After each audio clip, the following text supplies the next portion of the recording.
ইন্না আতইনা কাল কাউসার, তারপর ফসল্লি লিরব্বিকা ওয়ানহার। এরপর তিনি নেতিবাচক কথা বলেছেন, ইন্না শানি আকা, অর্থাৎ আপনার শত্রু। শত্রুদের কথা একেবারে শেষে বলা হয়েছে। আবার এখানে নবী সাল্লাল্লাহু আলাইহি সাল্লামের প্রতি আল্লাহর অসীম ভালোবাসাও প্রকাশ পেয়েছে। যেমন নবী সাল্লাল্লাহু আলাইহি সাল্লামকে তারা যে কথাগুলো বলতো সেগুলো খুবই কষ্টদায়ক ছিল। তারা তার বিরুদ্ধে বিভিন্ন রকমের আপত্তিকর কথা বলতো। আপনারা জানেন তারা তাকে পাগল বলতো। ওয়ায়াকুলুনা ইন্নাহু লামাজনুন, অর্থাৎ তারা বলে যে নিশ্চয়ই তিনি পাগল। ইয়াকুলুনা সাহির, তারা বলতো তিনি একজন জাদুকর। তারা তাকে মিথ্যাবাদী বলতো, সাহিরুন কাজ্জাব, অর্থাৎ একজন মিথ্যাবাদী জাদুকর। তো তারা তার বিরুদ্ধে এই ধরনের অভিযোগ করে তাকে কষ্ট দিত। কিন্তু তাদের যে কথার প্রেক্ষিতে এই সূরা নাজিল হয়েছে তা আরও অনেক বেশি কষ্টদায়ক ছিল। আগের পর্বগুলোতে সংক্ষেপে এই বিষয়ে আমরা জেনেছিলাম। এখন আমরা বিস্তারিত আলোচনা করব, কারণ এই পর্যায়ে বিষয়টি উল্লেখ করা গুরুত্বপূর্ণ। দেখুন, হাদিসে এসেছে রাসূল সাল্লাল্লাহু আলাইহি ওয়াসাল্লাম তার একজন সন্তান হারিয়েছেন, একজন পুত্র সন্তান। পরবর্তী হাদিসে আমরা তার নাম সম্পর্কে জানব। এখানে বিষয়টা ছিল তার সন্তান মারা গিয়েছে এবং চারিদিকে এই খবর ছড়িয়ে পড়েছে। আপনারা জানেন সন্তান হারানো পিতামাতা কেমন কষ্টের ভিতর দিয়ে যান। লোকজন এসে আপনাকে সান্ত্বনা দেওয়ার চেষ্টা করে, তারা এমন কিছু কথা বলে, সমবেদনা জানায়, যা আপনাকে এই বিশাল কষ্ট সহ্য করতে কিছুটা হলেও সাহায্য করে। তাছাড়া আপনি যখন কাউকে এই কষ্টের মধ্যে যেতে দেখেন, সে যদি এমনকি আপনার শত্রুও হয়, আপনি হয়তো সেখানে গিয়ে সবার পেছনে দাঁড়িয়ে থাকবেন, কিছুই বলবেন না। কারণ যত যাই হোক, তারা তাদের সন্তান হারিয়েছে। এতটুকু মানবতা বোধ বা আন্তরিকতা সব মানুষের মধ্যে থাকে। কিন্তু যখন আবু জাহল এই সংবাদটা পেল, এবং সে কিন্তু নবী সাল্লাল্লাহু আলাইহি সাল্লামের চাচা ছিল, আপনি অন্তত আপনার পরিবারের কাছ থেকে এতটুকু আন্তরিকতা আশা করেন। যত বিরোধ সব না হয় একদিকে থাক, আর দিন শেষে তোমরা তার পরিবারেরই অংশ। কিন্তু না, তার মনে নবী সাল্লাল্লাহু আলাইহি সাল্লামের জন্য এত বেশি বিদ্বেষ ছিল যে সে চারদিকে দৌড়াতে দৌড়াতে উল্লাস করছিল, হাসতে হাসতে লোকজনকে বলছিল, বাতারা মুহাম্মাদুন, মুহাম্মাদের বংশ নিঃশেষ হয়ে গিয়েছে, তার নাম নেয়ার আর কেউ থাকবে না। অন্যভাবে বলতে গেলে আপনার ছেলে সন্তানের মাধ্যমেই আপনার বংশধারা অব্যাহত থাকে। যেহেতু তিনি তার পুত্র সন্তান হারিয়েছেন এবং তার শুধু কন্যা সন্তানেরই অবশিষ্ট আছে, তাই ভবিষ্যতে তার নাম নেয়ার মতো আর কেউ থাকবে না। তাহলে মুহাম্মদ আমাদের জন্য অস্থায়ী একটা সমস্যা, কারণ তার বংশধারা অব্যাহত রাখার মাধ্যম হিসেবে তার কোনো ছেলে সন্তান আর নেই। তাই অচিরেই এই পৃথিবী থেকে তার নাম নিশানা মুছে যাবে। দেখুন কেমন কষ্টের পরিস্থিতিতে তারা এই ধরনের চরম অপ্রীতিকর কথাগুলো বলছে। এই কথাগুলো এত বেশি যন্ত্রণাদায়ক ছিল যে আল্লাহ আজ্জা ওয়া জাল্লা তাদের কথা কোরআনে উদ্ধৃতিও করেননি। তিনি এভাবে বলেননি ইয়াকুলুনা হুয়া আবতার অথবা হুয়া আবতার। তিনি বলেননি যে তারা বলে তার বংশ নিঃশেষ হয়ে গেছে। তিনি নবী সাল্লাল্লাহু আলাইহি সাল্লামের সামনে তাদের সেই যন্ত্রণাদায়ক কথার উদ্ধৃত করে তাকে আঘাত দিতে চাননি। তিনি বিভিন্ন সূরায় তাদের বিভিন্ন কথা উদ্ধৃত করেছেন, যেমন তারা বলেছিল তিনি পাগল, তিনি একজন জাদুকর এবং তিনি একজন মিথ্যাবাদী। কিন্তু এই ক্ষেত্রে তিনি তাদের কথাগুলোকে উদ্ধৃত করেননি। তিনি সরাসরি তাকে সান্ত্বনা দিয়েছেন, ইন্না শানিআকা হুয়াল আবতার, আপনার শত্রুরাই নির্বংশ, নিশ্চিহ্ন হবে। তাহলে আল্লাহ আজ্জা ওয়া জাল্লা এখানে কাফিরদের কথাটা হুবহু উদ্ধৃত করেননি। এটা নিঃসন্দেহে নবী সাল্লাল্লাহু আলাইহি সাল্লামের প্রতি আল্লাহর অসীম ভালোবাসার বহিঃপ্রকাশ। পরিশেষে আমরা এই সূরায় আরও একটা অসাধারণ শিক্ষা পাই। এখানে আল্লাহ কেবল নবী সাল্লাল্লাহু আলাইহি সাল্লামের মনোযোগ অন্যদিকে আকৃষ্ট করেননি। রাসূল সাল্লাল্লাহু আলাইহি সাল্লাম তার সন্তান হারিয়েছেন। যখন কেউ এভাবে সন্তান হারায়, তার কাছে আর কোনো কিছুই ভালো লাগে না। এটা যে কোনো মানুষের ক্ষেত্রে হতে পারে, সব মানুষের ক্ষেত্রে এমনটা হয়। কেউ যখন তার সন্তান হারায়, তখন তার বাড়ি, ব্যাংক ব্যালেন্স অথবা অন্য যে কোনো কিছুর কথা মাথায় আসে না। মনের মধ্যে শুধু সন্তান হারানোর তীব্র ব্যথাই অনুভূত হয়। মা বাবার কাছে তাদের সন্তানেরা শ্রেষ্ঠ সম্পদ, তাই না? নবী সাল্লাল্লাহু আলাইহি সাল্লামের এমন কষ্টের মুহূর্তে আল্লাহ আজ্জা ওয়া জাল্লা প্রথমে তাকে সমবেদনা জানাচ্ছেন, ইন্না আতইনাকা আল কাউসার। তিনি তার সন্তান হারিয়েছেন আর আল্লাহ তাকে বলছেন, আপনি সীমাহীন কল্যাণপ্রাপ্ত হয়েছেন, আপনি প্রাচুর্য লাভ করেছেন। আগের পর্বগুলোতে আমরা লিস্ট আকারে এগুলো সম্পর্কে জেনেছি, কিন্তু এরপরেও কিভাবে এই যন্ত্রণাদায়ক পরিস্থিতি মোকাবেলা করা যায়, কাফিরদের কথার যথাযথ জবাব দেওয়ার পাশাপাশি এই সূরায় আমাদের শেখানো হচ্ছে কিভাবে আমরা, বিশেষ করে পরিবারের কাউকে হারানোর তীব্র যন্ত্রণা, অসহ্য মানসিক কষ্ট, হতাশা এগুলো থেকে মুক্তি পেতে পারি। প্রথমত, আল্লাহ আপনাকে যা যা নিয়ামত দান করেছেন সেগুলোতে মনোযোগ দিন। এরপর ফাসল্লি লিরব্বিকা ওয়ানহার, নবী সাল্লাল্লাহু আলাইহি সাল্লামকে আল্লাহ বলছেন সালাত আদায় করুন। আল্লাহ বলছেন দুঃখ, কষ্ট, যন্ত্রণা থেকে মুক্তির উপায় হল সালাত আদায় করা। সুবহানাল্লাহ। জানেন এখানে সালাত আদায়ের দুইটা দিক আছে। প্রথমত, শেষ আয়াতের সাথে সালাতের সম্পর্ক আছে, আবার প্রথম আয়াতের সাথেও সালাতের সম্পর্ক আছে। তাহলে মাঝখানের আয়াত ফাসল্লি লিরব্বিক হল এই সূরার মূল আয়াত। প্রথম আয়াতে আল্লাহ নবী সাল্লাল্লাহু আলাইহি সাল্লামকে যা দান করেছেন সে সম্পর্কে বলা হয়েছে। আর কোনো উপহার পেলে আপনার কি করা উচিত? আপনার কৃতজ্ঞতা প্রকাশ করা উচিত, এবং কৃতজ্ঞতা প্রকাশের শ্রেষ্ঠ মাধ্যম হল সালাত আদায় করা। তাহলে প্রথম আয়াতের প্রতিক্রিয়া হল ফাসল্লি লিরব্বিক। আবার দ্বিতীয়ত, তার শত্রুদের কাছে থেকে যে অসহনীয় দুঃখ কষ্ট তিনি পেয়েছেন, যাদের কথা শেষ আয়াতে বলা হয়েছে, এই কষ্টগুলো মোকাবেলা করার জন্য আপনি কি করেন? আপনি নামাজে দাঁড়িয়ে যান। তাহলে ভালো মন্দ উভয় পরিস্থিতিতে আপনার প্রতিক্রিয়া হবে নামাজ আদায় করা। সুবহানাল্লাহ। এখন চলুন নবী সাল্লাল্লাহু আলাইহি সাল্লামের সন্তানদের সম্পর্কে আমরা জানব। আন ইবনে আব্বাস রাদিয়াল্লাহু তাআলা আনহুমা কল, ইবনে আব্বাস রাদিয়াল্লাহু আনহুমা হাদিসটি বর্ণনা করেছেন, কান আকবরু ওয়ালাদি রাসূলুল্লাহ সাল্লাল্লাহু আলাইহি ওয়াসাল্লাম আল কাসিম, রাসূল সাল্লাল্লাহু আলাইহি সাল্লামের বড় সন্তানের নাম ছিল কাসিম রাদিয়াল্লাহু আনহু। সুম্মা জাইনাব, তারপর জাইনাব, সুম্মা আব্দুল্লাহ, তারপর আব্দুল্লাহ, সুম্মা উম্মু কুলসুম, সুম্মা ফাতিমা, সুম্মা রুকাইয়া, ফামাত আল কাসিম। তাহলে এখান থেকে আমরা তার সন্তানদের বয়সের ক্রমও জানতে পারি। তো প্রথম সন্তান ছিলেন কাসিম, তারপর জাইনাব, তারপর আব্দুল্লাহ, তারপর উম্মে কুলসুম, তারপর ফাতিমা, তারপর রুকাইয়া। মাক্কি যুগের শেষের দিকে কাসিম রাদিয়াল্লাহু আনহু ইন্তেকাল করেন। এরপর মাদানী যুগে আব্দুল্লাহও মারা যান। কারো কারো মতে সূরাটি কাসিম রাদিয়াল্লাহু তাআলা আনহুর মৃত্যুর প্রেক্ষাপটে নাজিল হয়, আবার অন্যদের মতে আব্দুল্লাহ রাদিয়াল্লাহু তাআলা আনহুর মৃত্যুর পরে এটি নাজিল হয়। আবার অন্য একটি বর্ণনায় আমরা রাসূল সাল্লাল্লাহু আলাইহি সাল্লামের আরও একজন সন্তানের কথা জানতে পারি, ইব্রাহিম রাদিয়াল্লাহু আনহু। তাহলে তার কোন সন্তানের মৃত্যুর প্রেক্ষিতে সূরাটি নাজিল হয়েছে এই ব্যাপারে বিভিন্ন মতামত পাওয়া যায়।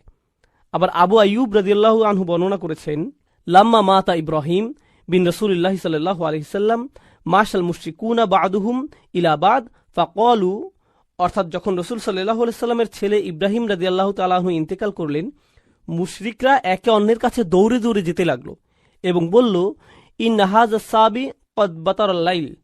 সাবি মানে যার আর কোনো সন্তান হবে না, যার কোনো ছেলে সন্তান নেই, কোনো পরবর্তী বংশধর নেই, আজ রাতে তার বংশধারা নিঃশেষ হয়ে গেছে।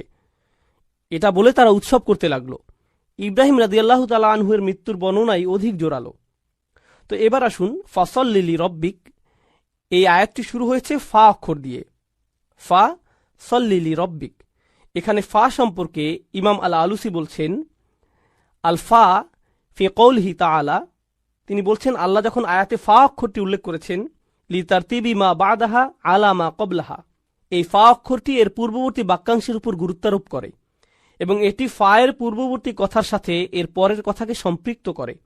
ফা ইন্না ইতাআ তাআলা ইয়াহু আলাইহিস সালাতু ওয়াস সালাম মা যুকিরা মিনাল আয়াতিল্লাতি লাম ইউতিহা আহাদাম মিনাল আলামিন, অর্থাৎ যেহেতু প্রথম আয়াতে বলা হয়েছে নবী সাল্লাল্লাহু আলাইহি সাল্লামকে আল্লাহ প্রাচুর্য দান করেছেন, আর তিনি তাকে যা কিছু দান করেছেন সবই অসাধারণ এবং অতুলনীয়। তাছাড়া এগুলো এমন কিছু ছিল যা তিনি এই পৃথিবীর আর কাউকে দেননি। মুস্তাওজাবুন লিল মা'মুরি বিহি আই ইস্তিজাব। এজন্য এটা রাসূল সাল্লাল্লাহু আলাইহি সাল্লামের জন্য গুরুত্বপূর্ণ ছিল যে তিনি এই সীমাহীন কল্যাণ লাভের জবাবে কৃতজ্ঞতা প্রকাশ করবেন। এই অসীম নিয়ামতের জন্য সারা দিয়ে কৃতজ্ঞতা প্রকাশ করা খুবই জরুরি। আইফা দুম আলা সালাতি লিরব্বিক, অর্থাৎ রাসূল সাল্লাল্লাহু আলাইহি সাল্লামকে বলা হচ্ছে, যেহেতু আপনার প্রতি অসীম অনুগ্রহ করা হয়েছে তাই আপনি নামাজে অবিচল থাকুন। দুম আলা সালাত, আল্লাহর জন্য আপনি সালাতে অবিচল থাকুন। এগুলো ইমাম আল আলুসির মন্তব্য।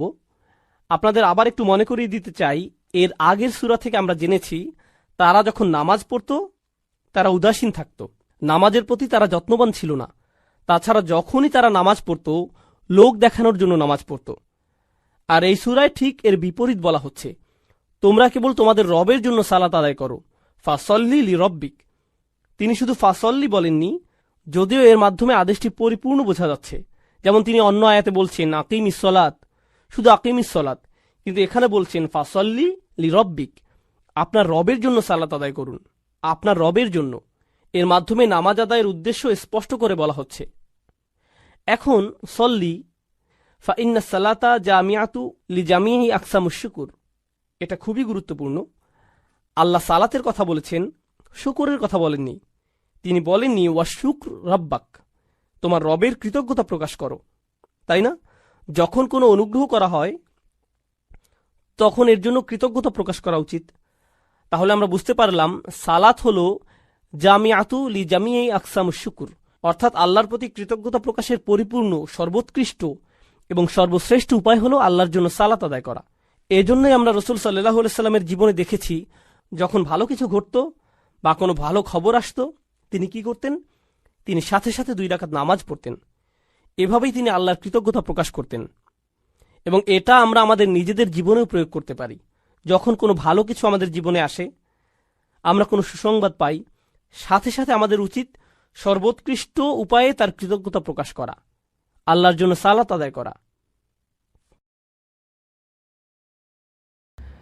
আমি শুরু করতে চাই ব্যক্তিগত একটা অভিজ্ঞতা দিয়ে, তারপর আপনাদেরকে এই সংক্ষিপ্ত লেকচারটির স্ট্রাকচার বুঝিয়ে বলবো ইনশাআল্লাহ।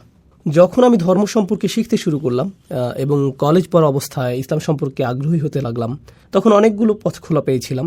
আপনি ইসলাম সম্পর্কে শিখতে পারতেন বিভিন্ন পথে। আপনি শুরুতে যে পথ বেছে নেন তার উপর নির্ভর করে ইসলাম নিয়ে আপনার পুরো দৃষ্টিভঙ্গিটি গড়ে উঠবে। আর যেখানে আমি ইসলাম সম্পর্কে শিখতে শুরু করি, সেই নিউ ইয়র্ক শহর ছিল এক্ষেত্রে অদ্ভুত এক জায়গা। কোন মসজিদে আপনি যান তার উপর নির্ভর করবে ইসলামের কোন রূপটির সাথে আপনি পরিচিত হবেন।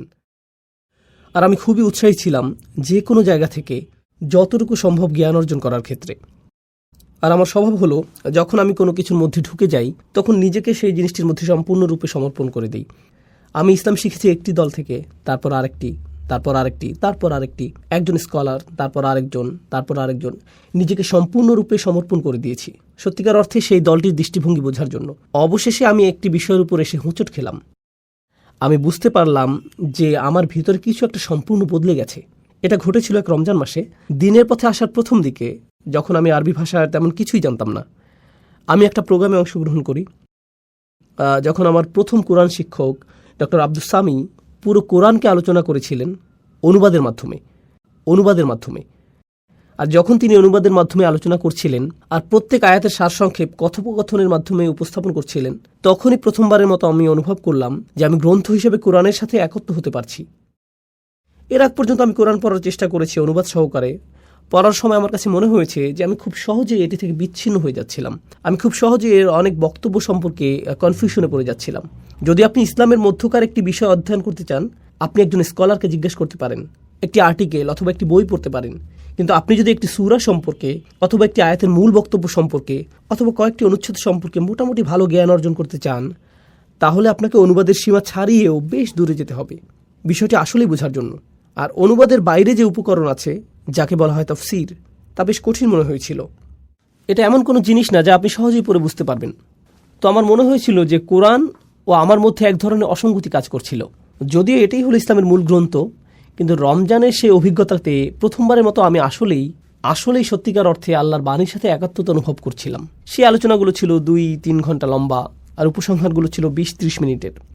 আমি বক্তব্যে হারিয়ে গিয়ে ভুলেই যেতাম যে আমি একটা আলোচনা শুনছি। আমার মনে হতো যে আল্লাহ আমার সাথে সরাসরি কথা বলছেন। আর এটা এতটাই প্রবল অভিজ্ঞতা ছিল যে সেই লেকচার সিরিজের শেষে আমি আমার শিক্ষকের কাছে গেলাম। তিনি জানতেন না আমি কে ছিলাম। আমি তার কাছে গিয়ে বললাম, আপনি যা করছেন আমিও তাই করতে চাই। এর দ্বারা আমি 2টা জিনিস বুঝিয়েছিলাম, আপনি যা শিক্ষাদান করেন আমিও তাও শিক্ষাদান করতে চাই, আমি এভাবেই অবদান রাখতে চাই। কিন্তু তার চেয়েও গুরুত্বপূর্ণ যে বিষয়টা, তা হলো আমি সেই ঝর্ণাধারা থেকে আকণ্ঠ পান করতে চাই যার সুধা আপনি পান করেছেন। আমি জ্ঞান অর্জন করতে চাই যেমনটা আপনি করেছেন। আর তিনি আমাকে অনুপ্রাণিত করেছিলেন কোরআনের এবং আরবি ভাষার ছাত্র হওয়ার জন্য। আর সেই তখন থেকে শুরু হলো একটি স্নোবলের মতো বড় হতে থাকে, যা ছিল আমার কল্পনার বাইরে, যে কোরআন সম্পর্কে শিখতে চাইছিল। আর কিছু কিছু বিষয় যা আমি পরিবার, বন্ধুবান্ধবকে শেখাচ্ছিলাম, হয়তো কোথাও 2-1টা খুতবা দিয়েছিলাম। এরপরে করলাম পডকাস্ট, যা মিলিয়নের উপর ডাউনলোড হয়েছিল। এরপর সারা পৃথিবী থেকে আলোচনার জন্য দাওয়াত আসতে থাকলো।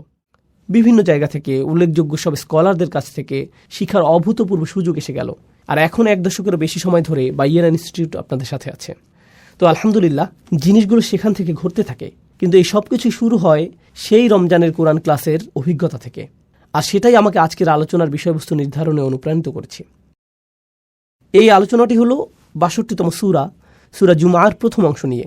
আমার অধ্যয়নের সময় যখন আমি এই কয়েকটি আয়াত অধ্যয়ন করেছি, এগুলো আমাকে বিশেষভাবে প্রভাবিত করেছিল, কারণ আমার মনে হয়েছিল যেন এই আয়াতগুলো কোরআনের পথে এবং ইসলামের পথে আমার নিজের যাত্রারই সারসংক্ষেপ। আমি যেভাবে নিজের ভেতর পরিবর্তন অনুভব করেছি আর যেভাবে আমার জীবনের বাহ্যিক দিকের পরিবর্তন এসেছে, সেটা ছিল একটা প্রক্রিয়ার অংশ। আর পরিবর্তনের সেই প্রক্রিয়াটি আসলে খুব চমৎকারভাবে বর্ণিত হয়েছে সূরা জুমার এই শুরুর আয়াতগুলোতে। আর আপনাদের সাথে এটা শেয়ার করাই আজকে আমার উদ্দেশ্য। আমি শুধুমাত্র লেকচার দিয়ে যেতে আগ্রহী নই।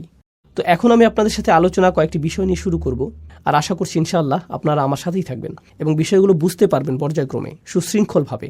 আমি বিষয়গুলোকে আজকে সুশৃঙ্খলভাবে উপস্থাপন করতে চাই, যাতে আপনারা বিষয়গুলো সহজেই মনে রাখতে পারেন, যা আপনারা এত ভালোভাবে অনুধাবন করবেন যে তখন আপনারা নিজের ভাষায় তা অন্যদেরকে বোঝাতে পারবেন ইনশাআল্লাহ। প্রথম যে বিষয়টা আমি শেয়ার করতে চাই তা হলো সূরা জুমার একটা পরিচিতি দেয়া, এবং যা কোরআনের ৬২তম সূরা, এটা সম্পর্কে কয়েকটি প্রাথমিক বক্তব্য উপস্থাপন করব। দ্বিতীয় যে বিষয়টা আমি করতে চাই, আল্লাহর ৪টি নাম নিয়ে আলোচনা। সূরাটির প্রথম আয়াত আল্লাহর বর্ণনা করেছে তার ৪টি নামের মাধ্যমে। খুবই সুন্দর, গভীর অর্থবোধক নাম, একটি নির্দিষ্ট ধারাবাহিকতায়। তো আমরা কিছুটা কথা বলবো এই ৪টি নাম নিয়ে। তারপর আমরা আলোচনা করব দ্বিতীয় আয়াতে রাসূল সাল্লাল্লাহু আলাইহি সাল্লামকে যে দায়িত্ব দেওয়া হয়েছিল তা নিয়ে। আমাদের রাসূল সাল্লাল্লাহু আলাইহি সাল্লামকে সর্বশ্রেষ্ঠ মিশন দিয়ে পাঠানো হয়েছে, যা কোনো মানুষকে কখনো দেয়া হয়নি। আর দ্বিতীয় আয়াতে সেই সম্পূর্ণ মিশনটির সারসংক্ষেপ করা হয়েছে ৪টি কাজের মাধ্যমে। এগুলো হলো সেই ৪টি কাজ যা রাসূল সাল্লাল্লাহু আলাইহি সাল্লামকে করতে হয়েছিল, যে পরিবর্তন তিনি এনেছিলেন তার জন্য। আর এই আলোচনার শেষে সর্বশেষ যে আলোচনা আপনাদের সাথে করব তা হলো আমার এবং আপনার পরিবর্তনের ক্ষেত্রে আলোচিত এই সকল শিক্ষার ভূমিকা। নিজেকে পরিবর্তনের জন্য কোরআনে বর্ণিত এই ৪টি পদক্ষেপ, যার আলোকে আমি আজকের আলোচনার নামকরণ করেছি। মূলত তাই থাকবে শেষের দিকে।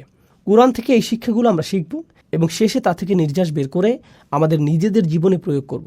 তো আসুন শুরু করি সেই ভূমিকা দিয়ে, সূরা জুমার সংক্ষিপ্ত পরিচিতি দিয়ে। এটি সহ আরও কয়েকটি সূরাকে একসাথে বলা হয় মুসাব্বিহাত। এটা একটা বড় আরবি শব্দ, আপনি হয়তো জানেন না এর অর্থ কী। আসলে মুসাব্বিহাত হলো সেই সূরাগুলো যা আল্লাহর পারফেকশন বর্ণনা করে।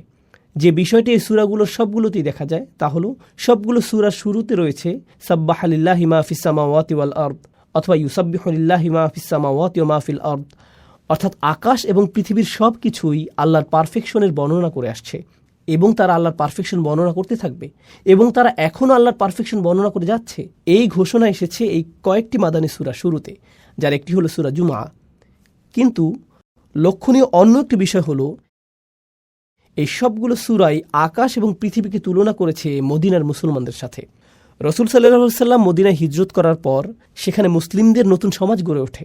এই সূরাগুলো মদিনার মুসলিমদের অবস্থাকে আকাশ এবং পৃথিবীর সাথে তুলনা করেছে। মূলত এটা প্রকাশ করেছে যে আকাশ এবং পৃথিবী তাই করছে যা তাদেরকে বলা হয়েছে। তারা আল্লাহর সামনে আত্মসমর্পণ করে এবং তার পারফেকশন ঘোষণা করে। আল্লাহ বোঝাতে যাচ্ছেন, কেন তোমাদের ইমানের স্তর ভিন্ন?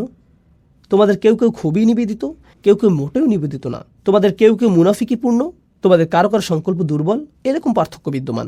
তো আল্লাহ আসলে ভিন্নতা দূর করে সকলের ইমানের স্তরকে উপরে তুলে আনতে চাইছেন এবং সকলকেই পরিবর্তন করতে চাইছেন এই মুসাব্বিহাত সূরাগুলোর মাধ্যমে। এই গ্রুপের সূরাগুলোর একটি হলো সূরা জুমা। কিন্তু কোরআনের এই ছোট সূরার গ্রুপের মধ্যেও সূরা জুমার রয়েছে স্বতন্ত্র বৈশিষ্ট্য। কেন? এর কারণ দুইটি। প্রথমত, অন্য সূরাগুলোতে আল্লাহ বর্ণনা করেছেন আকাশ এবং পৃথিবীর এবং তাদের কার্যক্রম এবং তাদের করণীয়। ইউসাব্বিহু লিল্লাহি মা ফিস সামাওয়াতি ওয়া মা ফিল আরদ। আর যেহেতু আকাশ এবং পৃথিবী তাই করে যা তাদের করা উচিত, তাই বিশ্বাসীদেরকে সমালোচনা করা হয়েছে যে তাহলে তোমরা কেন তা করো না যা তোমাদের করা উচিত। লিমা তাকুলুনা মা লা তাফআলুন, তোমরা এমন কথা কেন বলো যা তোমরা করো না। হুয়াল্লাযী খালাকাকুম ফামিনকুম কাফিরুন ওয়া মিনকুম মুমিন, তিনি সেই সত্তা যিনি তোমাদেরকে সৃষ্টি করেছেন, তোমাদের মধ্যে রয়েছে কাফের, তোমাদের মধ্যে রয়েছে ঈমানদার। কেন মানবজাতির মধ্যে এই অসঙ্গতি, যখন আকাশমণ্ডলীতে কোনো অসঙ্গতি নেই? কিন্তু এই সূরাটি অন্যগুলো থেকে আলাদা। এই সূরাতে যখনই আল্লাহ বর্ণনা করেছেন আকাশ এবং পৃথিবী এবং তারা তাই করে যা তাদের করা উচিত, এরপর তিনি উল্লেখ করেছেন রাসূল সাল্লাল্লাহু আলাইহি সাল্লামের। আমাদের সমালোচনা করার পরিবর্তে তিনি রাসূল সাল্লাল্লাহু আলাইহি সাল্লামের উল্লেখ করেছেন এবং বর্ণনা করেছেন তিনি তাই করেন যা তার করা উচিত। আকাশমণ্ডলী যেমন আল্লাহর ঐশী নির্দেশ অনুযায়ী চলে, রাসূল সাল্লাল্লাহু আলাইহি সাল্লাম নিজেও আল্লাহর ঐশী নির্দেশ মেনে চলেছেন। আকাশ, পৃথিবী এবং রাসূল সাল্লাল্লাহু আলাইহি সাল্লামের কাজের মধ্যে সঙ্গতি বিদ্যমান ছিল। এই দিক থেকে এই সূরাটি অন্য সূরাগুলো থেকে চমৎকারভাবে আলাদা। এর পাশাপাশি আল্লাহর 2টি নাম উল্লেখের পরিবর্তে এই সূরাটিতে 4টি নামের উল্লেখ করা হয়েছে। এটা আমরা জানবো আলোচনার দ্বিতীয় অংশে। এখন প্রথম আয়াতের বিষয়বস্তুতে যাওয়ার আগে এবং আল্লাহ 4টি নামের আলোচনার আগে আমি আপনাদের সাথে আলোচনা করতে চাই, শুধুমাত্র এই আলোচনারই নয়, বরং পুরো সূরাটির সামগ্রিক মেসেজটি নিয়ে। মূলত এর মেসেজটি হলো পরিবর্তন। আর এটি বোঝার জন্য আপনাকে বুঝতে হবে কুরআনের বহুল ব্যবহৃত একটি উপমা এবং দৃষ্টান্ত। অনেক জায়গাতে কুরআন নিজেকে তুলনা করেছে আকাশ থেকে নেমে আসা বৃষ্টির সঙ্গে। এভাবে তুলনা করা হয়েছে। আর এই তুলনাটি উপলব্ধি করা গুরুত্বপূর্ণ। পানি আসে আকাশ থেকে, কুরআনও এসেছে আকাশ থেকে। পানি হলো বিশুদ্ধ, কুরআনও বিশুদ্ধ। পানি মাটিকে জীবন দান করে, যা আগে মৃত ছিল। এতে জীবনের সম্ভাবনা ছিল, কিন্তু এটা ছিল মৃত। একইভাবে কুরআন হৃদয়কে জীবিত করে তোলে, যা আগে মৃত ছিল। হৃদয়ের মধ্যে সম্ভাবনা ছিল, কিন্তু ভিতরের সেই সম্ভাবনা এখন সক্রিয় নয়। অথবা এর ভিতরে নেক কাজের বীজ ছিল, কিন্তু এটা প্রস্ফুটিত হওয়ার এবং বিকশিত হওয়ার সুযোগ পায়নি। পানি এবং কোরআনের উপমাটি খুবই শক্তিশালী, কারণ এটা আসলে পরিবর্তনেরই উপমা। এক অর্থে আমাদেরকে তুলনা করা হয়েছে মাটির সাথে। যেমন মাটি পরিবর্তিত হয় পানির দ্বারা, সবুজে সুশোভিত হওয়ার পর বৃষ্টি তার পরশ বুলানোর পরের এবং আগের দৃশ্য থেকে মনে হয় যেন এটি পৃথক দুইটি জায়গা। মানুষের ক্ষেত্রেও এটি সত্য হয়। যখন ওহির পরশ জীবনকে ছুঁয়ে যায়, মানুষের ক্ষেত্রেও এটি সত্য হয় যখন ওহির পরশ জীবনকে ছুঁয়ে যায়। এখন আসুন জানি সেই পরিবর্তন সম্পর্কে, কিভাবে মানুষের পরিবর্তন হতে পারে। সেই পরিবর্তনটি কি, যা কোরআনে এসেছিল? শুধুমাত্র ঐতিহাসিক দৃষ্টিকোণ থেকে দেখলে কোরআন নাজিল হওয়া শুরু হয় যখন রাসূল সাল্লাল্লাহু আলাইহি ওয়াসাল্লামের বয়স হয়েছিল 40 এবং এটা বন্ধ হয় যখন তার বয়স হয়েছিল 63। এটি 23 বছরের খুবই সংক্ষিপ্ত একটি সময়। আর এই সময়ের মধ্যে অবিশ্বাস্য একটি বিপ্লব ঘটে গেল। পৃথিবীর মানচিত্রের অজ্ঞাত উপেক্ষিত এই অংশে, মরুভূমির মাঝখানে, যেখানে কোনো বড় সাম্রাজ্য ছিল না, মহান কোনো ঐতিহাসিক বা কোনো স্কলার এবং এ জাতীয় কিছুই ছিল না, সম্পূর্ণরূপে অজ্ঞাত সেই স্থানে একটি বিপ্লব ঘটে গেল। একটি বিপ্লব যা মানুষকে ভিতর থেকে পরিবর্তন করে দিল। তাদের সব কিছুই পরিবর্তিত হয়ে গেল। কিভাবে তারা জীবনকে দেখত, দুঃখ এবং আনন্দ সম্পর্কে তারা কিভাবে চিন্তা করত, জীবনে তাদের অগ্রাধিকার কি ছিল, কার্যত সব কিছু পরিবর্তিত হয়ে গেল। খাবার খাওয়ার পদ্ধতি, তাদের ঘুমানোর পদ্ধতি, কিভাবে তারা বিবাহ করবে, কাকে বিবাহ করবে, কিভাবে তালাক দিবে, জীবন মৃত্যু সম্পর্কে তাদের ভাবনা কি, কিভাবে তারা নিজেদেরকে পরিষ্কার করবে, কিভাবে তারা তাদের সময় কাটাবে, তাদের অগ্রাধিকার কি হবে প্রতিদিন, প্রতি বছর এবং সমগ্র জীবনের বিবেচনায়, তারা কি ভালোবাসবে এবং কি ঘৃণা করবে, তাদের সব কিছু অভ্যাসগত দিক থেকে সব কিছু পরিবর্তিত হয়ে গেল। এক ব্যক্তিগত পরিবর্তন, কিন্তু এটা শুধুমাত্র ব্যক্তিগত পরিবর্তনের মধ্যেই সীমাবদ্ধ ছিল না, একই সাথে এটা ছিল সামাজিক পরিবর্তনও। ব্যবসা চালানোর পদ্ধতিতে পরিবর্তন আসলো, অর্থনীতির বিন্যাস পরিবর্তিত হলো, মানুষ যেভাবে একে অপরের সাথে ব্যবহার করত তার পরিবর্তন আসলো, নারী এবং পুরুষের অধিকারগুলো কি এবং সমাজে তারা কিভাবে একে অপরের সাথে মেলামেশা করবে, কিভাবে বিভিন্ন অর্থনৈতিক শ্রেণীর মানুষেরা একে অপরের সাথে ব্যবহার করবে, জনগণের প্রতি সরকারের আচরণ কি হবে, সরকারের প্রতি জনগণের আচরণ কি হবে, কোন আদর্শ এবং মূল্যবোধ সমাজের আচার আচরণকে নির্ধারণ করবে, যুদ্ধের নীতি বা কী হবে, যুদ্ধ কিভাবে পরিচালিত হবে। এক কথায় এমনকি সমাজের ক্ষেত্রেও মূল্যবোধ পদ্ধতিতে সম্পূর্ণ বৈপ্লবিক পরিবর্তন এসেছিল এই 23 বছর সময়ের মধ্যে। ঐতিহাসিক দৃষ্টিকোণ থেকে একটি নির্দিষ্ট সমাজে ঘটে যাওয়া এটা ছিল আসলে অভূতপূর্ণ এক পরিবর্তন। উপরন্তু আপনি যদি এই বিষয়টি চিন্তা করেন, এই মানুষগুলোর ছিল হাজার বছরের পুরনো ঐতিহ্য এবং সংস্কৃতি। আর যখন মানুষ শত শত বছর ধরে একটি ঐতিহ্য অনুসরণ করে আসে, তখন তারা এটাতে খুবই অভ্যস্ত হয়ে যায়। পরিবর্তন করা সহজ কোনো কাজ নয়, কিন্তু কিছু একটা ঘটে গেছে এই সময়ের মধ্যে যা তাদেরকে এমনভাবে পরিবর্তন করেছে যার সাথে মানব ইতিহাসের অন্য কোনো পরিবর্তনের তুলনাই হয় না। আর শুধু তাই না, শুধুমাত্র বিশ্ব মানচিত্রের ছোট সেই অংশ পরিবর্তন হয়েই থেমে থাকেনি, বরং এর ফলশ্রুতিতে মাত্র কয়েক বছরের মধ্যেই পৃথিবীর মানচিত্র পরিবর্তিত হয়ে গিয়েছে চিরদিনের জন্য। সেই 23 বছরে যা ঘটে গেছে তার জন্যই আপনি এবং আমরা অনেকেই আজ মুসলিম। এটা একটা অবিশ্বাস্য ধরনের পরিবর্তন যা পৃথিবীকে পরিবর্তিত করে চলছে আজকের দিন পর্যন্ত। এটা শুরু হয়েছিল তখন, আর এর প্রভাব এখনও চলমান। ইতিহাসবিদদের দৃষ্টিকোণ থেকে একে দেখতে পারেন, রাষ্ট্রবিজ্ঞানের দৃষ্টিকোণ থেকে, সমাজবিজ্ঞানের দৃষ্টিকোণ থেকে, অর্থনীতিবিদের দৃষ্টিকোণ থেকে। তারা এই পরিবর্তনকে পর্যবেক্ষণ করতে পারে এবং পরিমাপ করতে পারে এবং দেখতে পারে কিভাবে মানচিত্র পরিবর্তিত হয়েছে, কিভাবে রাজনীতি পরিবর্তিত হয়েছে, কিভাবে ইসলাম বিস্তার লাভ করেছে। সবচেয়ে অবিশ্বাস্য যে পরিবর্তন ঘটেছিল তা ছিল একটি পরিবর্তন, আর তা হলো মানুষের হৃদয়ের মধ্যকার পরিবর্তন। মানুষের ভিতরে কিছু একটা পরিবর্তিত হয়েছিল। আপনি হয়তো বলবেন বাইরের কথা, যে পৃথিবী দেখতে কতই না সবুজ। কোরআন বলছে ভেতরে সেই বীজটির কথা, যা সেই পরিবর্তন ঘটিয়েছিল। এটি সকল পরিবর্তনের মূল, আর এটাই আমরা বোঝার চেষ্টা করছি এই আলোচনায়। এই ছিল সূরাটির ভূমিকা এবং এ বিষয়ে আমার কিছু মন্তব্য। এখন আমি আরও 3টি বিষয় আপনাদের সাথে আলোচনা করব। আবারও সংক্ষেপে সেগুলো বর্ণনা করছি।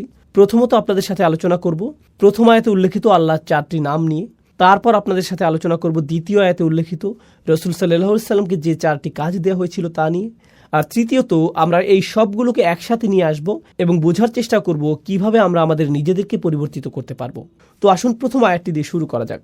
বিসমিল্লাহির রহমানির রহিম। ইউসাব্বিহু লিল্লাহি মা ফিস সামাওয়াতি ওয়া মা ফিল আরদিল মালিকিল কুদ্দুসিল আজিজিল হাকিম। আমি আপনাদের জন্য সরল অনুবাদ করছি। আকাশ এবং পৃথিবীর সব কিছু আল্লাহর পারফেকশন ঘোষণা করছে এবং তারা এটা করে যাবে। তিনি রাজা, পবিত্র, কর্তৃত্বের অধিকারী, বিজ্ঞ। এটা সরল অনুবাদ, যার মধ্যে আমি মনোযোগ দিব আল্লাহর এই 4টি নামের উপর। তারপর আমরা এগুলো নিয়ে কিছুটা বিস্তারিত আলোচনা করব। আরও একবার সরল অনুবাদ করি। আকাশের সবকিছু এবং পৃথিবীর সবকিছু ঘোষণা করে এবং ঘোষণা করতে থাকবে আল্লাহর পারফেকশন, যিনি রাজা, পবিত্র, কর্তৃত্বের অধিকারী, বিজ্ঞ।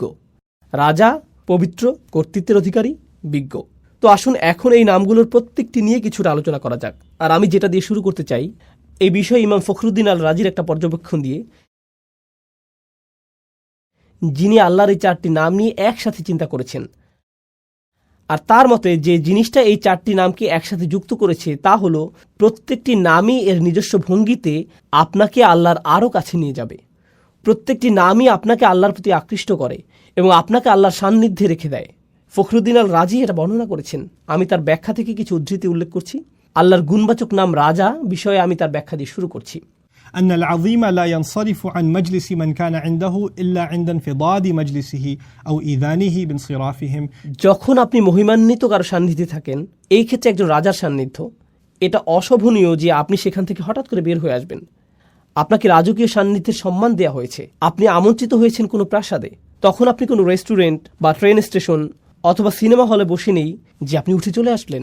যেহেতু আপনি একজন রাজার সান্নিধ্যে রয়েছেন, আপনাকে যথাযথ শিষ্টাচার এবং নিয়মকানুন মেনে চলতে হবে। আমার নিজের এই বিষয়ে কিছুটা অভিজ্ঞতা আছে। আমার সুযোগ হয়েছে কয়েকজন প্রেসিডেন্ট এবং কয়েকটি দেশের রাজপরিবারের সদস্যদের সাথে সাক্ষাৎ করার। আপনি তাদের সাথে সাক্ষাৎ করার আগে সবসময় একটা প্রোটোকল টিম থাকে, তারা বলে দেয় এভাবে আপনি প্রেসিডেন্টের সাথে দেখা করবেন, এভাবে আপনি রাজাকে সম্ভাষণ জানাবেন, এখানে আপনি বসবেন, প্রথমে এটা করবেন, তারপর সেটা করবেন। কথোপকথনের মাঝখানে আপনি ফোন হাতে নিয়ে এভাবে কথা বলতে পারবেন না। এক্সকিউজ মি রাজা, আমাকে একটা ফোন রিসিভ করতে হবে। না, এটা সম্ভব না। আল রাজি যা বোঝাতে চাচ্ছেন তা হলো আপনি হতবাক হয়ে যান এই ভেবে যে আপনি আল্লাহর রাজকীয় সান্নিধ্যে আছেন এবং আপনি সেই মহিমান্বিত সান্নিধ্য থেকে দূরে চলে আসতে বিব্রত এবং লজ্জিত বোধ করবেন।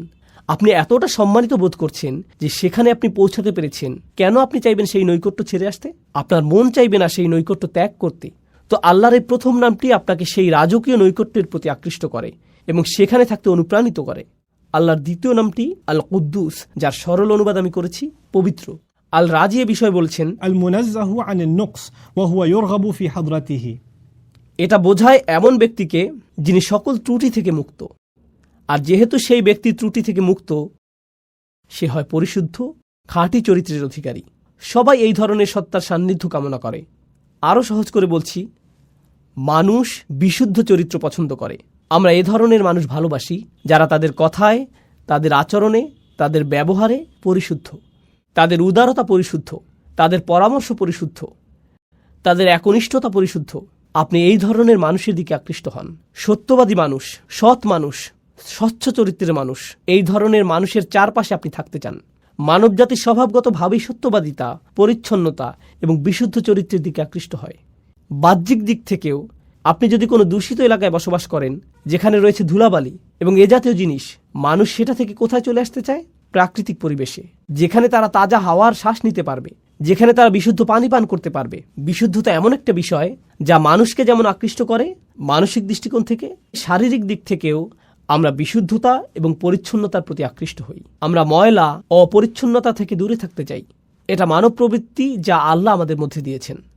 তো আপনি যখন আল্লাহর পরিচয় পান চূড়ান্ত পবিত্র পরিশুদ্ধ সত্তা হিসেবে, তার সান্নিধ্য আপনাকে পরিশুদ্ধ করতে থাকে।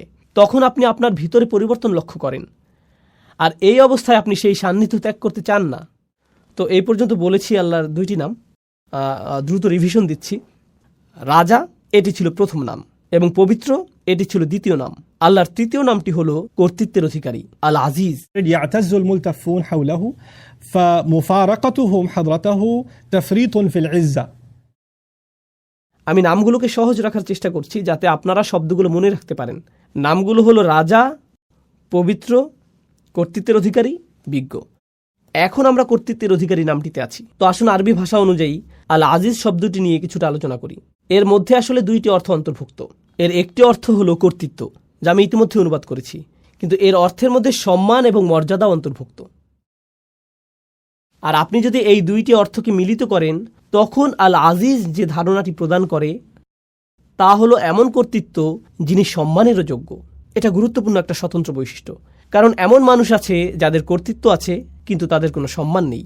এমন এলাকা আছে যেখানে পুলিশের যথেষ্ট কর্তৃত্ব আছে কিন্তু এলাকার মানুষ তাদেরকে সম্মান করে না। এমন মানুষ থাকতে পারে যার সম্মান আছে, একজন শিক্ষক, কিন্তু তার কোনো কর্তৃত্ব নেই। এরকমও ঘটতে পারে। কিন্তু আল আজিজ হলেন এমন সত্তা যার কর্তৃত্ব আছে এবং তিনি একই সাথে সম্মানিত। আল রাজি বলেছেন কেন এই নামটি আকর্ষণকারী। তার মতে এই সবগুলো নামই কোনো না কোনোভাবে আকর্ষণ সৃষ্টিকারী, তাই না? এগুলো আপনাকে আল্লাহর নিকটবর্তী করে। তিনি বলেন এই গুণটিও রাজার মতো। একজন সম্মানিত এবং কর্তৃত্বের অধিকারী ব্যক্তি আপনাকে আমন্ত্রণ জানিয়েছেন, তার নৈকট্য লাভ করেছেন। আপনি সেই নৈকট্য ছেড়ে আসলে তিনি অসম্মানিত হবেন না, বরং আপনি নিজে অসম্মানিত হবেন। আপনি সেই সম্মান থেকে বঞ্চিত হবেন। আপনি আমন্ত্রণ পেয়েছেন সম্মানিত কোনো ব্যক্তির পক্ষ থেকে, আপনি আমন্ত্রণ পেয়েছেন কর্তৃত্বের অধিকারী কোনো ব্যক্তির কাছ থেকে। তো আপনার তার প্রতি আনুগত্য প্রদর্শন করা, সেখানে গিয়ে অবস্থান করার অর্থ হলো আপনার নিজেকে সম্মানিত করা। তো মানুষ আসলে সম্মানিত হতে পারে আল আজিজের সান্নিধ্য পাওয়ার মাধ্যমে। আর সব শেষে আমি দ্রুত আলোচনা করছি এই লিস্টের শেষ নামটি, আল মালিক, আল কুদ্দুস, আল আজিজ, এবং সবশেষে আল হাকিম, রাজা, পবিত্র, কর্তৃত্বের অধিকারী, এবং সবশেষে বিজ্ঞ। إذا فارق أحد حضرته فاته في كل آن شيء من الحكمة. চমৎকার কথা। যখন আপনি কোনো বিজ্ঞ ব্যক্তির সান্নিধ্যে থাকেন, তার কাছ থেকে বিজ্ঞতা অর্জন করতে যে কয়টি মুহূর্ত আপনি মিস করেন তাই আপনার জন্য ক্ষতি। প্রতিটা মুহূর্তকে আপনি কাজে লাগাতে চান। আমার এই ধরনের অভিজ্ঞতা আছে, যা হয়তো আপনারও আছে। খুব কম সংখ্যক মানুষই আছে যারা প্রকৃত বিজ্ঞতার উৎস। আর আপনার নিকটে যদি তেমন বিজ্ঞ ব্যক্তি থাকে, আপনি নিশ্চয়ই জানেন যে সবাই সেই ব্যক্তির সান্নিধ্য পেতে চায়। তেমন ব্যক্তির নিরবিচ্ছিন্ন মনোযোগ পাওয়া সহজ নয়। আর যদি আপনি তা পান, আপনি চেষ্টা করেন প্রতিটা মুহূর্তকে কাজে লাগাতে, যাতে তার কাছ থেকে পাওয়া সবটুকু বিজ্ঞতাকে ধারণ করতে পারেন। পৃথিবীর বিভিন্ন প্রান্তে কিছু কিছু শিক্ষক আছেন যাদেরকে আমি অনুসরণ করি। আমি ভ্রমণ করে তাদের কাছে যাই, যেখানে গিয়ে কোনো লেকচার দেওয়ার জন্য না, আমি ভ্রমণ করি তাদের সাথে সাক্ষাৎ করার জন্য। আর যদি তারা আমাকে 1 ঘন্টা সময় দেন, যদি 20 মিনিটও দেন, তার জন্য আমি কৃতজ্ঞ। কারণ আমার জন্য সেই 20 মিনিট বেশি মূল্যবান আমি নিজে 5-6 ঘন্টা অধ্যয়ন করার চেয়ে। আমার জন্য সেই বিজ্ঞতাটুকু অমূল্য, সেই সাক্ষাৎটা আমার জন্য অমূল্য। তো বিজ্ঞ ব্যক্তির নৈকট্যে প্রতিটা মুহূর্তই মূল্যবান, এবং এটা এমন ঘনিষ্ঠ অন্তরঙ্গ সম্পর্ক কোনো শিক্ষক অথবা বয়স্ক কারোর সাথে, যিনি আপনাকে তত্ত্বাবধান করেন, ভালোবাসেন, এবং এর মাধ্যমে আপনি বিজ্ঞতা অর্জন করতে পারেন। তো এই হলো আল্লাহর 4টি নাম যা এই আয়াতের মধ্যে বর্ণিত হয়েছে: রাজা, পবিত্র, কর্তৃত্বের অধিকারী এবং বিজ্ঞ। এটা ছিল ইমাম রাজির চিন্তা, এবং কিভাবে তিনি নামগুলোকে বিশ্লেষণ করেছিলেন তার বর্ণনা। আমি তার এই বিশ্লেষণের সাথে আমার কিছু চিন্তা যোগ করতে চাই। আমি আপনাদের সাথে যা শেয়ার করতে চাই তা হলো আল্লাহর এই নামগুলোকে আরও সাজানো যায়। 4টি নামকে 2 জোড়ায় ভাগ করা যায়, আর সেই 2টি জোড়া হলো প্রথম এবং তৃতীয় নাম দুটি একরকম, আবার দ্বিতীয় এবং চতুর্থ নাম দুটির মধ্যে মিল রয়েছে। 1 এবং 3, 2 এবং 4। আসুন নাম্বারগুলোর স্থানে নাম বসাই। রাজা এবং কর্তৃত্বের মধ্যে মিল আছে, আর পবিত্র এবং বিজ্ঞতার মধ্যে মিল আছে। তো আসুন এই সম্পর্কে আলোচনা করি। আপনারা অনেকেই হয়তো বুঝতে পারছেন রাজা এবং কর্তৃত্বের মধ্যে মিল কি থাকতে পারে। একজন রাজাই কর্তৃত্বের অধিকারী, আর একজন আদর্শ রাজা সম্মানিত। এই 2টি নামের মধ্যে আরও অনেক মিল আছে। তারা উভয় দাবি করে আনুগত্যের, তাদের উভয়কেই সম্মান করতে হয়, তাদের আদেশ পালন করতে হয়, আপনাকে স্বীকার করতে হবে তাদের অবস্থান উপরে এখানে, আর আপনি নিচে এখানে। একজন রাজার অবস্থানও অন্য সবার ঊর্ধ্বে। তিনি রাজা আর আপনি একজন প্রজা। আপনার অবস্থান নিচে এখানে। আল্লাহর এই নামগুলো আমার উপর তার কি প্রভাব ফেলে? আমার উপর তাদের প্রভাব হলো তারা আমাকে আল্লাহর প্রতি অনুগত বানায়, বাধ্যগত বানায়, আল্লাহর সামনে বিনয়ী বানায়। তারা আমাকে আল্লাহর ভয়ে ভীত বানায়। তারা আমাকে আতঙ্কিত করে। তারা আমাকে আল্লাহর শক্তিমত্তা এবং মহত্বের স্মরণে অভিভূত বানায় এবং আমার ক্ষুদ্রতা প্রকাশ করে। এটাই এই নামগুলো প্রকাশ করে। কোন দুইটি নাম? আল মালিক এবং আল আজিজ। এগুলো আল্লাহর মহত্ব প্রকাশ করে এবং এর ফলে আমি হয়ে যাই ক্ষুদ্র এবং তুচ্ছ, আমি হয়ে যাই দাস, আমি হয়ে যাই বিনীত এই দুইটি নামের সামনে। কিন্তু আপনি যদি অন্য দুইটি নাম দেখেন, আল কুদ্দুস, আল হাকিম, পবিত্র এবং বিজ্ঞ, প্রথম দুইটি নামের মতো পবিত্রতা, পরিশুদ্ধি দূর থেকে অনুভব করা সম্ভব নয়। পবিত্রতা এবং পরিশুদ্ধি বোঝা যায় যখন আপনি কারো কাছে যান, আপনি দেখতে পান তাদের আচরণ। আবার বিজ্ঞতা হলো এমন জিনিস যখন কেউ একজন আপনার কাঁধে হাত রেখে আপনাকে উপদেশ দান করে, যিনি আপনার অবস্থা উপলব্ধি করেন। আল হাকিম নিয়ে চিন্তা করলে কুরআনে বর্ণিত লোকমান আলাইহিসসালামের একটি ঘটনা আমার মনে পড়ে। লুকমান আলাইহিসসালাম ভালোবাসাপূর্ণভাবে তার ছেলেকে উপদেশ দিয়েছেন। আল্লাহ বলছেন, ওয়ালাকাদ আতাইনা লুকমানাল হিকমাহ, আমি লোকমানকে দিয়েছি বিজ্ঞতা। এরপর তিনি সেই বিজ্ঞতার একটা অংশ তার ছেলেকে দিচ্ছেন। সেই অন্তরঙ্গ, ঘনিষ্ঠ, ভালোবাসাপূর্ণ সম্পর্ক বিজ্ঞতা প্রদানেরই একটা অংশ। আপনি দূর থেকে বিজ্ঞতা অর্জন করতে পারবেন না, আপনাকে কারো সাথে সম্পর্ক তৈরি করতে হবে যাতে তিনি আপনার অবস্থার সাথে সম্পর্কিত উপদেশ প্রদান করতে পারেন। অন্য নামটি আল কুদ্দুস, পরিশুদ্ধ সঙ্গ, পবিত্র সঙ্গ, এমন সঙ্গ যার উপস্থিতিতে আপনি ভালো অনুভব করেন, আপনি প্রশান্তি অনুভব করেন। আমার কাছে আল কুদ্দুস এবং আল হাকিমকে এভাবেও সম্পর্কিত মনে হয়, যখন আপনি পরিশুদ্ধ কারো সান্নিধ্যে থাকেন তখন আপনার হৃদয় পরিশুদ্ধ হতে শুরু করে। আর আপনি যখন বিজ্ঞ কোনো ব্যক্তির সান্নিধ্যে থাকেন তখন তার বিজ্ঞতা দ্বারা আপনার মন পরিশুদ্ধ হতে শুরু করে। তো হৃদয় এবং মন পবিত্র হয় আল কুদ্দুস এবং আল হাকিম দ্বারা। তো দুইটি নাম হলো দূরত্ব সূচক, রাজকীয়, মহিমান্বিত, এমনকি ভয় সৃষ্টিকারী। আর অন্য দুইটি নাম নৈকট্য সূচক, বন্ধুত্বপূর্ণ, তারা আপনাকে কাছে টানে। এটা থেকে মনে হয় যেন এই নামগুলো বোঝায় দূরে কাছে, বারে বারে দূরে রাখা এবং কাছে টানার প্রক্রিয়া চলছে। আমার এবং আল্লাহর মধ্যে সম্পর্কের ক্ষেত্রে এই নামগুলোর যে বিপরীতধর্মী প্রতিক্রিয়া, তা আসলে খুবই চমৎকারভাবে কোরআনে বর্ণিত হয়েছে। আর আল্লাহর সাথে আমার সম্পর্কের ক্ষেত্রে এই উভয় অবস্থাই দরকারি। প্রথমে আমি আপনাদেরকে এর একটা উদাহরণ দিতে চাই।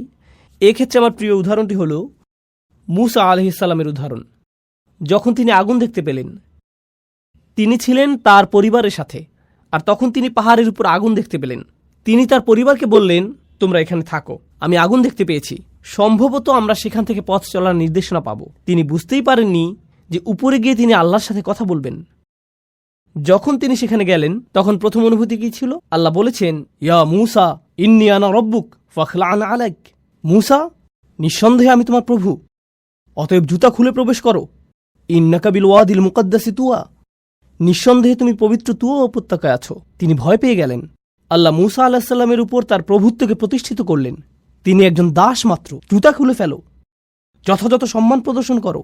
এটা একটা ভয় সৃষ্টিকারী সম্পর্ক। পরেই আল্লাহ কি বললেন? ওয়া আনা উখতারতুকা ফাসতামি' লিমা ইউহা, এবং আমি তোমাকে মনোনীত করেছি, আমি তোমাকে বাছাই করে নিয়েছি, তোমার উপরে যা নাজিল করা হচ্ছে তা মনোযোগ দিয়ে শোনো। অর্থাৎ আল্লাহ বলছেন, আমি তোমার মধ্যে সম্ভাবনা দেখেছি, এজন্যই তোমাকে মনোনীত করেছি।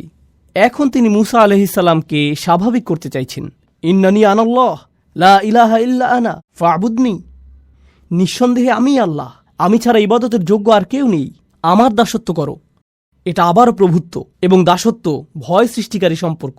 আর এর ঠিক পরে এই নৈকট্য সূচক সম্পর্ক, ওয়াকিমিস সালাতা লিযিকরি, নামাজ কায়েম করো যাতে আমাকে স্মরণ করতে পারো। আল্লাহর স্মরণ অবশ্যই হৃদয়ের সাথে সম্পর্কিত এবং আল্লাহর সাথে নৈকট্য প্রকাশকারী বিষয়। এরপরেই তিনি আবারও তাকে ভয় দেখাচ্ছেন এবং বলছেন, ইন্না সাআতা আতিয়াতুন আকাদু উখফিহা লিতুজজা কুল্লা নাফসিম বিমা তাসআ ফালা ইয়াসুদ্দান্নাকা আনহা মান লা ইউমিন বিহা ওয়াত্তাবা হাওয়াহু ফাতারদা। কিয়ামত নিকটবর্তী, আমি এটাকে প্রায় সম্পূর্ণ গোপন রেখেছি যাতে প্রত্যেক ব্যক্তি তার প্রচেষ্টা অনুযায়ী প্রতিদান পেতে পারে। যারা কিয়ামতে বিশ্বাস করে না এবং নিজের প্রবৃত্তির অনুসরণ করে, তাদেরকে সেই সুযোগ দিও না যাতে তোমাকে বিভ্রান্ত করতে পারে, তাহলে তুমি পাহাড় থেকে নিচে পড়ে যাবে। আক্ষরিকভাবে তিনি বলেছেন ফাতারদা, কারণ মূসা আলাইহিস সালাম পাহাড়ের উপরেই দাঁড়িয়েছিলেন। তো তিনি বললেন, তারা রূপক অর্থে পাহাড় থেকে পড়বে, ব্যতিক্রম কিছু করলে তুমি আসলেই পড়ে যাবে। যখন মূসা আলাইহিস সালাম কিয়ামত দিবস সম্পর্কে শঙ্কিত হয়ে পড়লেন, তখন তিনি বললেন, ওমা তিলকা বিয়ামিনিকা ইয়া মূসা, তোমার ডান হাতে ওটা কি মূসা? আবারও বন্ধুত্বপূর্ণ সংলাপ যা তাকে নিকটে আনছে। এ ধরনের উদাহরণ সমগ্র কোরআন জুড়ে রয়েছে। এখন এটা জানা গুরুত্বপূর্ণ যে কেন এ ধরনের সংলাপ, কেন কিছু নাম আমাদেরকে আতঙ্কিত করছে, ভীত করছে। আল্লাহর কর্তৃত্ব প্রতিষ্ঠা করছে, আর অন্য নামগুলো কেন তাকে বন্ধুত্বে পরিণত করছে, ঘনিষ্ঠ সহযোগী বানিয়ে দিচ্ছে। এই দুইটি জিনিস একসাথে যায় না। লক্ষ্য করুন, যখন আল্লাহর সাথে আপনার সম্পর্ক শুধু কর্তৃত্বকে ঘিরে হয়, তখন আপনি আল্লাহর ভয়ে এতটাই ভীত হবেন এবং এতটাই আতঙ্কিত থাকবেন যে আপনি সকল আশা হারিয়ে ফেলবেন। যদি আল্লাহর সাথে আপনার শুধুই বন্ধুত্ব এবং ভালোবাসার সম্পর্ক হয়, তখন আপনি বলবেন, আল্লাহ আমাকে ভালোবাসেন, তিনি আমার প্রকৃত অবস্থা জানেন, আমি তাকে ভালোবাসি, তিনি আমার সবচেয়ে ভালো বন্ধু, ইত্যাদি ইত্যাদি। আপনি জানেন বন্ধুদের মাঝে কি হয়? বন্ধুদের কারো উপর কারো কর্তৃত্ব থাকে না। বন্ধুরা এমন বলে, হ্যাঁ আমি তার সাথে সীমালঙ্ঘন করি, কিন্তু তাতে কি? যদি আল্লাহর সাথে আমাদের সম্পর্ক শুধুমাত্র তার কর্তৃত্বের মাধ্যমে হয়, আমরা শুধুই আতঙ্কিত এবং ভীত হব, তখন আল্লাহর সাথে আমাদের সম্পর্কের বহিঃপ্রকাশ হবে খুবই নিরাশাজনক, খুবই নিরাশাজনক। যদি আল্লাহর সাথে আমাদের সম্পর্ক শুধুমাত্র নৈকট্য, বন্ধুত্ব এবং অন্তরঙ্গতাকে কেন্দ্র করে হয়, আমরা সেই নমনীয়তার ফায়দা নিতে শুরু করব এবং তার অবাধ্যতা শুরু করব। আল্লাহ এই দুইটি জিনিসের মধ্যে ভারসাম্য রক্ষা করেছেন, যেমন তিনি ভয় এবং আশার মধ্যে ভারসাম্য রক্ষা করেছেন, কর্তৃত্ব এবং নৈকট্যের ক্ষেত্রেও একইভাবে ভারসাম্য রক্ষা করেছেন। আর সেই ভারসাম্যটি এত চমৎকারভাবে উপস্থাপিত হয়েছে আল মালিক, আল কুদ্দুস, আল আজিজ, আল হাকিম, রাজা, পবিত্র, কর্তৃত্বের অধিকারী, বিজ্ঞ, কাছে এবং দূরে, বারে বারে। সুবহানাল্লাহ। তো এখন আমরা প্রস্তুত। আমি আপনাদেরকে এই 4টি নামের পরিচয় দিয়েছি: রাজা, পবিত্র, কর্তৃত্বের অধিকারী এবং বিজ্ঞ। এখন আমি আপনাদের সাথে আলোচনার দ্বিতীয় অংশটি শুরু করতে চাই, যা হলো রসুল সাল্লাল্লাহু আলাইহি সাল্লামের সম্পর্কে যে 4টি কাজ আল্লাহ তাকে দিয়েছেন। আমি প্রথমে আপনাদের সাথে আয়াতটি পেশ করছি, আর তারপর আমরা এ বিষয়ে কিছুটা বিস্তারিত আলোচনা করব। প্রথমে আমি সরল অনুবাদ উল্লেখ করব। হুয়াল্লাযী বাআসা ফিল উম্মিয়িনা রাসূলাম মিনহুম ইয়াতলু আলাইহিম আয়াতিহি ওয়া ইউযাক্কিহিম ওয়া ইউআল্লিমুহুমুল কিতাবা ওয়াল হিকমাতা ওয়া ইন কানু মিন ক্বাবলু লাফি যালালিম মুবিন। তিনি সেই সত্তা যিনি নিরক্ষরদের মাঝে তাদের মধ্য থেকে একজন রসুল মনোনীত করেছেন। মিনহুম ইয়াতলু আলাইহিম আয়াতিহি, যিনি তাদের কাছে তার আয়াত, তার ওহী, তার মুজিজা বর্ণনা করেন। ওয়া ইউযাক্কিহিম, এবং তিনি তাদেরকে পরিশুদ্ধ করেন। ওয়া ইউআল্লিমুহুমুল কিতাব, আর তিনি তাদেরকে শিক্ষা দেন। এখানে বলা হয়েছে বই, কিন্তু বই শব্দটি দিয়ে আইন কানুনও বোঝানো হয়। কোরআনে অনেক স্থানে কিতাব শব্দটি আইন শব্দে ব্যবহৃত হয়েছে। তো তিনি তাদেরকে আইন কানুন শিক্ষা দেন, ওয়াল হিকমা, এবং বিজ্ঞতা শিক্ষা দেন। আবারও আমি অনুবাদটি সারমর্ম নিজের ভাষায় বলছি। তিনি সেই সত্তা যিনি নিরক্ষরদের মাঝে তাদের মধ্য থেকে একজন রসুল নিযুক্ত করেছেন, যিনি করেন 4টি কাজ। আর তা হলো, তিনি তাদের কাছে তার আয়াতসমূহ বর্ণনা করেন অথবা মুজিজাসমূহ তাদের কাছে উপস্থাপন করেন, তিনি তাদেরকে পরিশুদ্ধ করেন, তিনি তাদেরকে শিক্ষা দেন আইন কানুন এবং বিজ্ঞতা।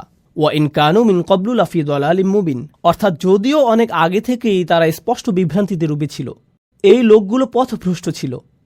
অনেক অনেক শতাব্দী ধরে মিথ্যা উপাস্যদের ইবাদত করা, মূর্তি পূজা করার কারণে তারা ভ্রান্তির মধ্যে ছিল। তো এটাই হলো আয়াতটির সরল অনুবাদ। আবারও বলছি, এখানে 4টি কাজের কথা এসেছে। রসুল সাল্লাল্লাহু আলাইহি সাল্লাম তাদের কাছে আয়াতসমূহ বর্ণনা করেন, পরিশুদ্ধ করেন, তিনি তাদেরকে আইন কানুন শিখান এবং তিনি তাদেরকে বিজ্ঞতা শিখান। এই 4টি কাজ ভালোভাবে বোঝার জন্য প্রথম যে জিনিসটা আপনাদের সাথে শেয়ার করতে চাই, তা হলো অন্য সকল নবীর তুলনায় রসুল সাল্লাল্লাহু আলাইহি সাল্লাম অনন্য দায়িত্বের বোঝা বহন করেছেন। শেষ নবী হওয়ার অর্থ শুধুমাত্র এই না যে তার অবস্থান তালিকার শেষে, এর অর্থ তার বোঝাটি ছিল সবচেয়ে ভারী।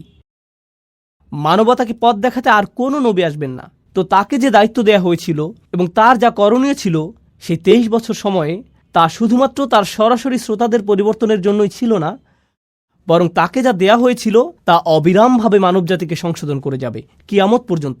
যেভাবে সকল নবী মানবতাকে পরিশুদ্ধ করে গেছেন, আগে যে কাজ সকল নবীরা করে গেছেন, এখন তা পালন করতে হবে এই একজন নবীর দ্বারা, তাদের সবার জন্য। কিয়ামত পর্যন্ত যত জাতি আসবে, যত প্রজন্ম আসবে, যত সমাজ আসবে, কিয়ামত পর্যন্ত যত জাতি আসবে, এই বোঝাটি আমাদের রসুল সাল্লাল্লাহু আলাইহি সাল্লামকে বহন করতে হয়েছিল। আর এই সব কিছুর উপর নবীদেরকে দেয়া হতো চমকপ্রদ সব মুজিজা, সমাজে পরিবর্তন সাধন করার জন্য, মানুষকে সঠিক পথে আনার জন্য। যেমন মুসা আলাইহিস সালাম এবং তার লাঠির ঘটনা। কিন্তু আমাদের নবীকে শুধু কোরআনই দেয়া হয়েছিল, তাকে অন্য কিছু দেয়া হয়নি। এই 4টি কাজের ধারাবাহিকতা এবং সৌন্দর্য বিস্তারিত বোঝার জন্য আমি এই আলোচনা শুরু করতে চাই একটি উপমার মাধ্যমে।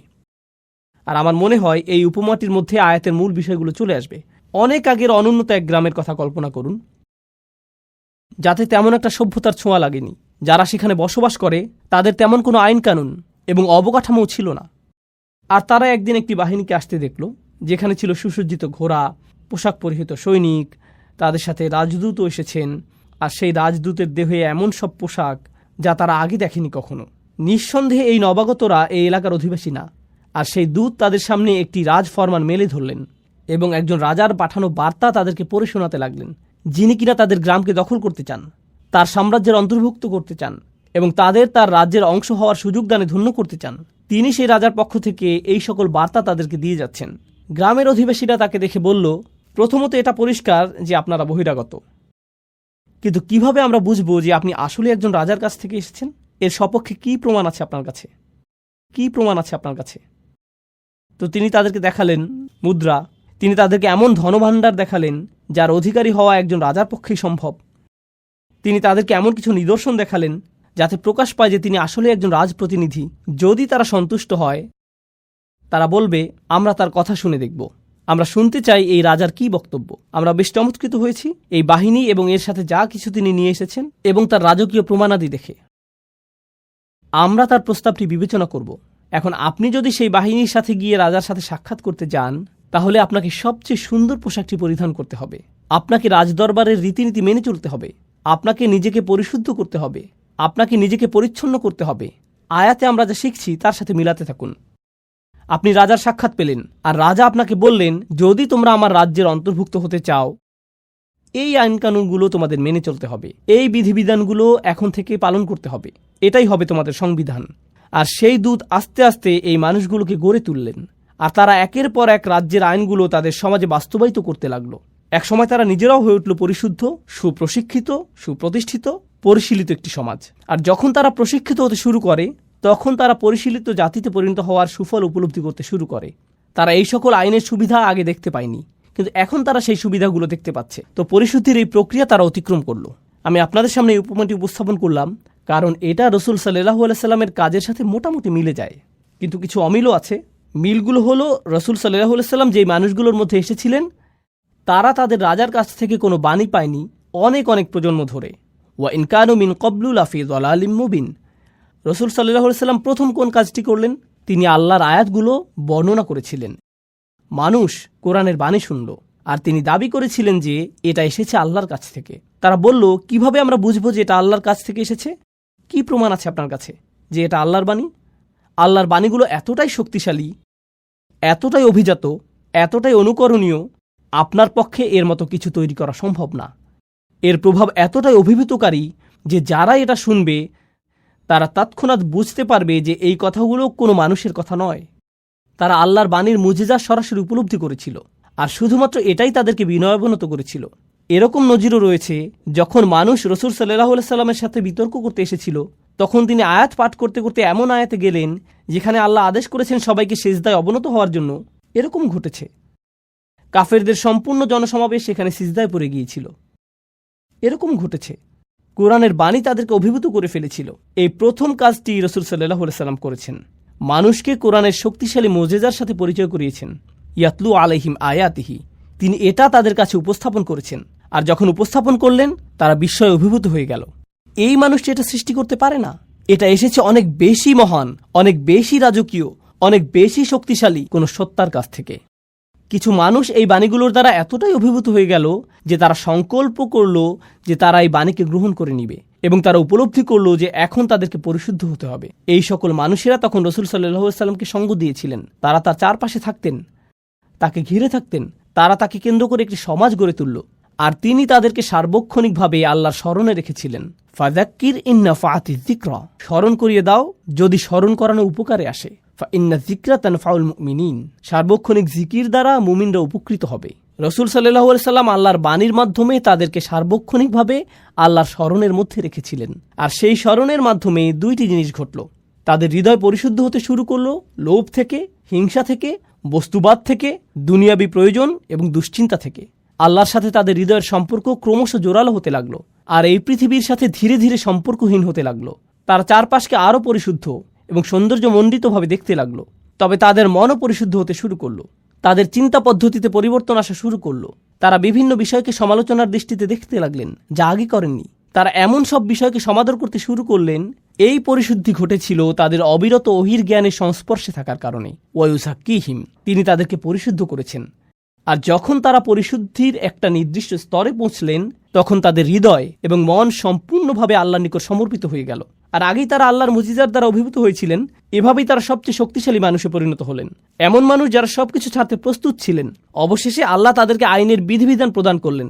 যখন তিনি বললেন, নির্দিষ্ট কিছু খাবার যা তোমরা আজীবন খেয়ে এসেছো তা এখন থেকে আর খেতে পারবে না, নির্দিষ্ট কিছু পানীয় যা ছিল নেশা সৃষ্টিকারী, মদ এবং অ্যালকোহল, যা তোমরা সারা জীবন উপভোগ করে এসেছো, আজকে থেকে এটা তোমাদের জন্য নিষিদ্ধ, নির্দিষ্ট কিছু পোশাক, নারীরা নিজেদেরকে সুসজ্জিত করতে, চকমকে পোশাক পরতে এবং সামাজিক অনুষ্ঠানীতিতে যেতে পছন্দ করত।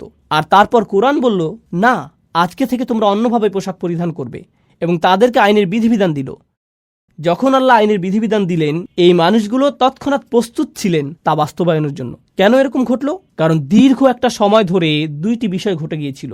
ইয়াতলু আলাইহিম আয়াতিহি, তারা অভিভূত হয়েছিল আল্লাহর মুজিজার দ্বারা, তারা আল্লাহর বাণীর কাছে বিনয়াবনত হয়েছিল এবং অবিরত তারা কোরআনের স্মরণ দ্বারা পরিশুদ্ধ হয়েছিলেন।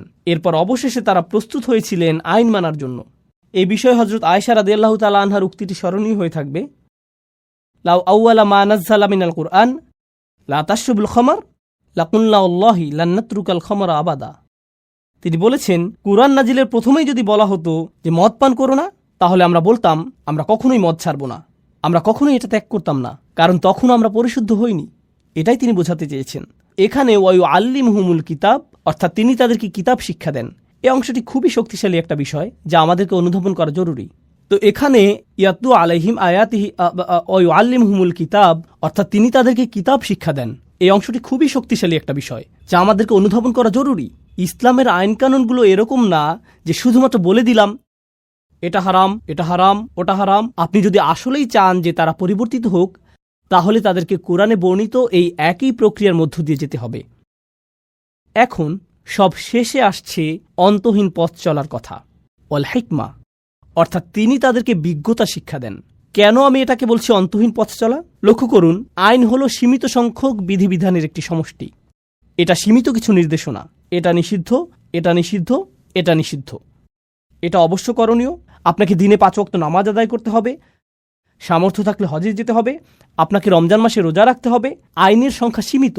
ইসলামের আইনের সংখ্যা অসীম নয়, কিন্তু বিজ্ঞতা হলো সম্পূর্ণরূপে ভিন্ন একটি বিষয়। বিজ্ঞতা হলো অসীম, সমগ্র জীবনব্যাপী সাধনা।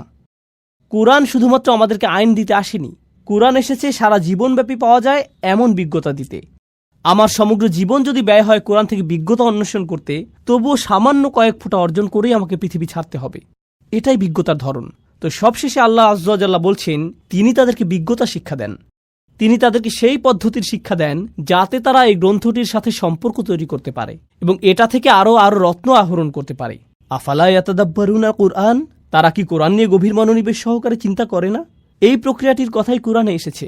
প্রসঙ্গক্রমে বিজ্ঞতা সম্পর্কে আরেকটি বিষয় হলো, বিজ্ঞতা আইনের পেছনের অন্তর্নিহিত বিজ্ঞতাকেও শিক্ষা দেয়। এটা আপনাকে দেখায় যে ইসলাম শুধুমাত্র কিছু বিধিবিধান নয়, এটি আসলে একটি নৈতিক আদর্শ, এটি একটি আধ্যাত্মিক আদর্শ। এই আইনগুলোর মধ্যে আধ্যাত্মিক কল্যাণ রয়েছে, নৈতিক কল্যাণ রয়েছে। আপনি যত বেশি অধ্যয়ন করবেন, আইনের পেছনের এই বিজ্ঞতাগুলো তত স্পষ্ট হতে শুরু করবে। এই হলো পরিবর্তনের 4টি ধাপ যা রাসূল সাল্লাল্লাহু আলাইহি ওয়াসাল্লামকে দেয়া হয়েছিল। এখন আমি এই আলোচনার মধ্যে আমার প্রিয় অংশটিতে আসছি। তা হলো আপনাদের কাছে উপস্থাপিত এই 4টি ধাপ কিভাবে সেই সমাজকে পরিবর্তন করতে সক্ষম হয়েছিল যা ছিল অন্ধকারাচ্ছন্ন অনেক অনেক প্রজন্ম ধরে। আল্লাহ আমাদেরকে বলছেন যে কোরআনকে অবমূল্যায়ন করা যাবে না। কোরআন এমন বই নয় যা আপনি শুধুমাত্র পড়েই থেমে যান। কোরআন হলো সেই বই যার সাহায্যে আপনি সম্পূর্ণভাবে নিজেকে পরিবর্তন করতে পারেন। আমি আপনাদেরকে আবারও স্মরণ করিয়ে দিচ্ছি রাসূল সাল্লাল্লাহু আলাইহি ওয়াসাল্লামের এই 4টি কাজ। তিনি আয়াতসমূহ বর্ণনা করেন, তিনি তাদেরকে পরিশুদ্ধ করেন, তিনি তাদেরকে আইন শিক্ষা দেন, তিনি তাদেরকে বিজ্ঞতা শিক্ষা দেন। এই 4টি কাজ আসলে আল্লাহর 4টি নামের সাথে সম্পূর্ণরূপে মিলে যায়, যেগুলো দিয়ে আমি আলোচনা শুরু করেছিলাম। আজকের আলোচনার এই অংশটি হলো আমার সবচেয়ে প্রিয়। আমি সেই 4টি নাম আপনাদের মনে করিয়ে দিচ্ছি: রাজা, পবিত্র, কর্তৃত্বের অধিকারী, বিজ্ঞ। রাজা নামটিতে ফিরে যাওয়া যাক। যখন সেই বাহিনী আসলো এবং মানুষ সেই রাজদূতকে দেখল, তারা দ্বিধায় পড়ে গেল। তখন কি দেখাতে হয়েছিল? প্রমাণ। আয়াত আসলে কি? যখন রসুল সাল্লাল্লাহু আলাইহি সাল্লাম মানুষের সামনে আয়াত পাঠ করেন, যখন তিনি তাদেরকে এর মুজিজা দেখান, এর মাধ্যমে তিনি আসলে কি করছেন? তিনি আসলে তাদেরকে প্রমাণ দেখাচ্ছেন যে এটা একমাত্র আল্লাহর পক্ষ থেকেই আসা সম্ভব। আয়াতের মধ্যেই তারা তাদের রাজাকে চিনতে পারবে। লক্ষ্য করুন, কোরআনের ভূমিকাতেও আল্লাহর পরিচয় এভাবে এসেছে, আলহামদুলিল্লাহি রব্বিল আলামিন আর রহমানির রহিম মালিক ইয়াউমিদ্দিন। আর রহমানির রহিম দিয়ে নৈকট্য প্রকাশ করছে। আর তারপর আসছে সেই অভিজাত্যের বর্ণনা। তিনি বিচার দিবসের রাজা, বিচার দিবসের মালিক এবং প্রভু। তো রাজাকে চিনা যায় তার চিহ্ন দ্বারা। এজন্য ইয়াতলু আলাইহিম আয়াতিহি। এভাবেই মানুষ আল্লাহর স্মরণে বিস্ময়ে অভিভূত হয়ে যাবে যখন তারা কোরআনের মুজিজাগুলো বুঝতে পারবে। আল্লাহর দ্বিতীয় নামটি ছিল আল কুদ্দুস। আল কুদ্দুস অর্থ কি? পবিত্র। চিন্তা করুন, দ্বিতীয় আয়াতে রসুল সাল্লাল্লাহু আলাইহি সাল্লামের দ্বিতীয় কাজটি কি ছিল? ওয়ায়ুযাক্কিহিম, অর্থাৎ তিনি তাদেরকে পবিত্র করেন। পবিত্র হলো আল্লাহর গুণবাচক নাম, আর এই নামের দ্বারা অনুপ্রাণিত হয়ে এই কাজটি রসুল সাল্লাল্লাহু আলাইহি সাল্লাম করছেন। তিনি মানুষকে পবিত্র, পরিশুদ্ধ করছেন, তাদেরকে সেই পবিত্র সত্তার আরও নিকটবর্তী করার মাধ্যমে। রসুল সাল্লাল্লাহু আলাইহি সাল্লাম এটাই করেছেন। তিনি আল্লাহর এই 4টি নামকে মানুষের হৃদয়ে পৌঁছে দিয়েছেন। তিনি এগুলোকে মানুষের হৃদয়ে গেঁথে দিয়েছেন। আল্লাহর তৃতীয় নামটি ছিল আল আজিজ, কর্তৃত্বের অধিকারী। এমন কর্তৃত্ব যিনি সম্মান পাওয়ার যোগ্য। আর আইন প্রণয়ন ছাড়া কর্তৃত্ব পরিপূর্ণ হয় নাকি? কর্তৃত্বের অধিকারী আইন প্রণয়ন করতে পারেন। তাহলে রসুল সাল্লাল্লাহু আলাইহি সাল্লাম আইনের বিধিবিধান শিক্ষা দেন। কার পক্ষ থেকে এই আইন? কর্তৃত্বের অধিকারীর পক্ষ থেকে। কার কর্তৃত্ব সম্মান পাওয়ার যোগ্য? যতক্ষণ পর্যন্ত আপনার মধ্যে সেই কর্তৃত্বের প্রতি এই ভয়, এই সম্মান তৈরি না হবে, যতক্ষণ আপনি বুঝতে না পারবেন যে এই কর্তৃত্বের কাছ থেকে যা আসে তার উদ্দেশ্য আপনাকে পরিশুদ্ধ করা, আপনি সেই আইন বাস্তবায়ন করতে পারবেন না। আপনি সেই আইন অনুযায়ী জীবন পরিচালনা করতে পারবেন না। রসুল সাল্লাল্লাহু আলাইহি সাল্লাম আল্লাহর সেই ইজ্জাহ এর দাবি আদায় করেছিলেন মানুষকে আল আজিজের আইন এবং তার সংবিধান শিক্ষা দেওয়ার মাধ্যমে। সবশেষে প্রথম আয়াতে আল্লাহর শেষ নামটি ছিল আল হাকিম, অর্থাৎ বিজ্ঞ। আল্লাহর এই নামটি রসুল সাল্লাল্লাহু আলাইহি সাল্লামের কোন কাজের সাথে সামঞ্জস্যপূর্ণ? আল্লাহ সুবহানাহু ওয়া তাআলা বলছেন, ওয়া ইউআল্লিমুহুমুল কিতাবা ওয়াল হিকমা। তিনি তাদেরকে শিক্ষা দেন বিজ্ঞতা। আল্লাহ হলেন সবচেয়ে বিজ্ঞ, যিনি তার রাসূলকে শিক্ষা দিয়েছেন যাতে তিনি তার অনুসারীদের মনে বিজ্ঞতা সঞ্চারিত করেন, যারা এই আহ্বানে সাড়া দিবে এবং এই বিশ্বাসকে আলিঙ্গন করবে। সুবহানাল্লাহ। আল্লাহর 4টি নাম রসুল সাল্লাল্লাহু আলাইহি সাল্লামের উপর আরোপিত 4টি কাজের সাথে সরাসরি মিলে যাচ্ছে। এটাই হলো পরিবর্তনের জন্য কোরআনের বিস্ময়কর পথ চলা, যে পথে বহু মানুষ হেঁটেছে এই নামগুলোকে হৃদয়ে ধারণ করার মাধ্যমে, যা আকাশ এবং পৃথিবী উপলব্ধি করতে পেরেছে। আল্লাহ যা বলেছেন তা হলো, তোমরা যদি এই নামগুলোকে হৃদয়ে ধারণ করতে পারো, তোমরাও আকাশ এবং পৃথিবীর সাথে সামঞ্জস্যপূর্ণ হয়ে উঠবে। রসুল সাল্লাল্লাহু আলাইহি সাল্লাম এই উদ্দেশ্যে এসেছিলেন, আপনাদের মধ্যে সেই শৃঙ্খলা নিয়ে আসা যা ইতিমধ্যে আপনার চারপাশে বিদ্যমান রয়েছে। আশ-শামসু ওয়াল কমারু বিহুসবান ওয়ান নাজমু ওয়াশ-শাজারু ইয়াসজুদান, অর্থাৎ তারকা এবং বৃক্ষরাজি সিজদায় অবনত হয়। কেন তিনি আমাদেরকে বলেছেন যে তারকা এবং বৃক্ষরাজি সিজদা করে? অথবা পাখিদের তাসবিহ পড়া? আল্লাহ বলেছেন পাখিরা তাসবিহ পড়ে। ওয়া ইম মিন শাইইন ইল্লা ইউসাব্বিহু বিহামদিহি ওয়ালাকিন লা তাফকাহুনা তাসবিহাহুম, অর্থাৎ এমন কোনো জিনিস নেই যা তার প্রশংসা সহকারে তাসবিহ করে না। তো এভাবেই আমরা আমাদের চারপাশের অন্য সৃষ্টি জগতের সাথে একত্র হতে পারি। এখন আমরা একটা মজাদার বিষয়বস্তুতে এসে পড়েছি। আগের সকল আলোচনার বিবেচনায় কিভাবে আমরা নিজেদের পরিবর্তনের বিষয়টা চিন্তা করতে পারি? ইন্টারেস্টিং একটা প্রশ্ন হলো, চমৎকার এই পরিবর্তনের বিষয়ে আমরা যখন চিন্তা করি, আমি ছোটবেলা থেকেই শুনে এসেছি, সম্ভবত আপনিও সারা জীবন খুতবা এবং আলোচনায় শুনেছেন, সাহাবীদের চরিত্র কত চমৎকার ছিল, তাদের জীবনের পরিবর্তন কতটা বিস্ময়কর ছিল, কি অবিশ্বাস্য পরিবর্তনের মধ্য দিয়ে তারা জীবন অতিবাহিত করেছিলেন, আল্লাহর প্রতি কি বিস্ময়কর আনুগত্য তারা প্রদর্শন করেছিলেন। আপনি তাদের সম্পর্কে শুধু শুনেই গিয়েছেন, আর আপনি মনে মনে হয়তো বলেছেন তারা এত ভালো ছিলেন, কিন্তু এর সাথে আমার সম্পর্ক কোথায়? তারা ছিলেন অসাধারণ, এটা আমার বুঝে আসে, কিন্তু আমি নিঃসন্দেহে তেমনটি নই। আমার দ্বারা কি এই ধরনের পরিবর্তন সম্ভব?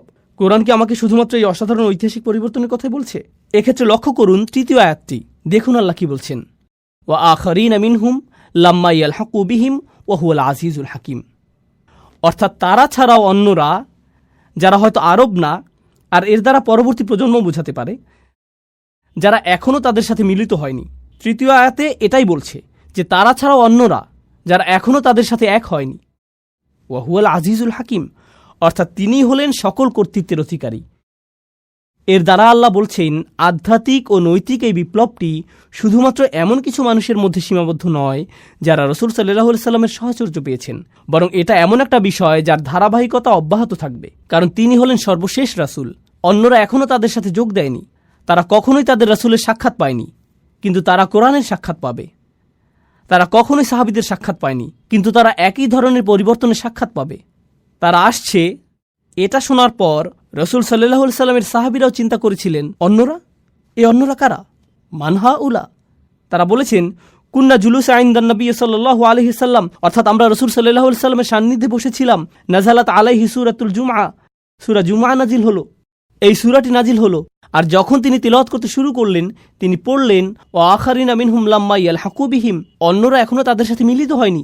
যখন তারা এই আয়াতটি শুনলেন, তারা বললেন, এরা কারা? তখন রাসূল সাল্লাল্লাহু আলাইহি সাল্লাম তাকালেন সালমান আল ফারসির দিকে। তিনি দেখালেন সালমান আল ফারসির দিকে। এরপরে কি ঘটেছিল তা বলার আগে আসুন সালমান ফারসি সম্পর্কে কিছুটা জেনে নেওয়া যাক। যারা জানেন না তাদের জন্য বলছি, তার নামের অর্থ হল পারস্যবাসী সালমান। নাম থেকে বোঝা যায় তিনি কোন এলাকার। তিনি পারস্য বা ইরানের মানুষ। তিনি জন্মেছিলেন এবং বেড়ে উঠেছিলেন অগ্নিপূজক পুরোহিত একটি পরিবারে। তার পরিবার ছিল অগ্নিপূজারীদের ধর্মীয় গুরু শ্রেণীর। তিনি তার ধর্মকে অস্বীকার করেছিলেন। এটা তার কাছে যুক্তিসঙ্গত মনে হয়নি। তিনি একমাত্র সত্য সৃষ্টিকর্তার সন্ধান করছিলেন, আর তার এই বিশ্বাসের জন্য তিনি অত্যাচারিত, কারাবন্দী এবং নির্যাতিত হয়েছিলেন। তার পরিবারের জন্য তিনি লজ্জার কারণে পরিণত হয়েছিলেন। তিনি বন্দিদশা থেকে মুক্ত হলেন, পালিয়ে গেলেন সত্যের সন্ধানে। এরপর একজন খ্রিস্টান পাদ্রীর সাক্ষাৎ পেলেন, তার শিষ্যত্ব গ্রহণ করলেন, যিনি তাকে শিক্ষা দিয়েছিলেন পূর্ববর্তী আসমানি গ্রন্থসমূহ, তাওরাত, হিব্রু বাইবেল। আরও শিক্ষা দেন ঈসা আলাইহিস সালামের শিক্ষাগুলো। তাকে শিক্ষা দেন সর্বশেষ নবীর আবির্ভাবের লক্ষণসমূহ, যিনি আসবেন মদিনাতে। তো সালমান আল ফারসি বললেন, আমাকে সেখানে যেতে হবে। সর্বশেষ নবীর সাক্ষাৎ পাওয়ার জন্য আমি সেখানে যেতে চাই। তো তিনি রওনা দিলেন এবং ডাকাতের হাতে পড়ে দাস হিসেবে বিক্রি হয়ে গেলেন। দাস হিসেবে মদিনাতেই তাকে নিয়ে আসা হলো। দাস হিসেবে থেকেই সেখানে রাসূল সাল্লাল্লাহু আলাইহি সাল্লামের আগমনের অপেক্ষা করছিলেন। আর যখন রাসূল সাল্লাল্লাহু আলাইহি সাল্লাম হিজরত করে মদিনায় আসলেন, তিনি নিজেকে উপস্থাপন করলেন এবং বললেন, আমি এভাবে এখানে এসেছি। আমি আপনার সাক্ষাতের প্রত্যাশায় এখানে এসেছি। ফিরে আসছি আমাদের আলোচনায়। উনি ছিলেন ইরানের অধিবাসী, যিনি এমন পরিবেশে ছিলেন যার ইসলামের সাথে কোনো সম্পর্ক ছিল না, কোনো দাওয়াত, কোনো প্রচারণা ছিল না। তিনি নিজে সত্যের অনুসন্ধান করেছিলেন এবং রাসূল সাল্লাল্লাহু আলাইহি সাল্লামের সান্নিধ্য লাভে ধন্য হয়েছিলেন। ইনি সেই ব্যক্তি।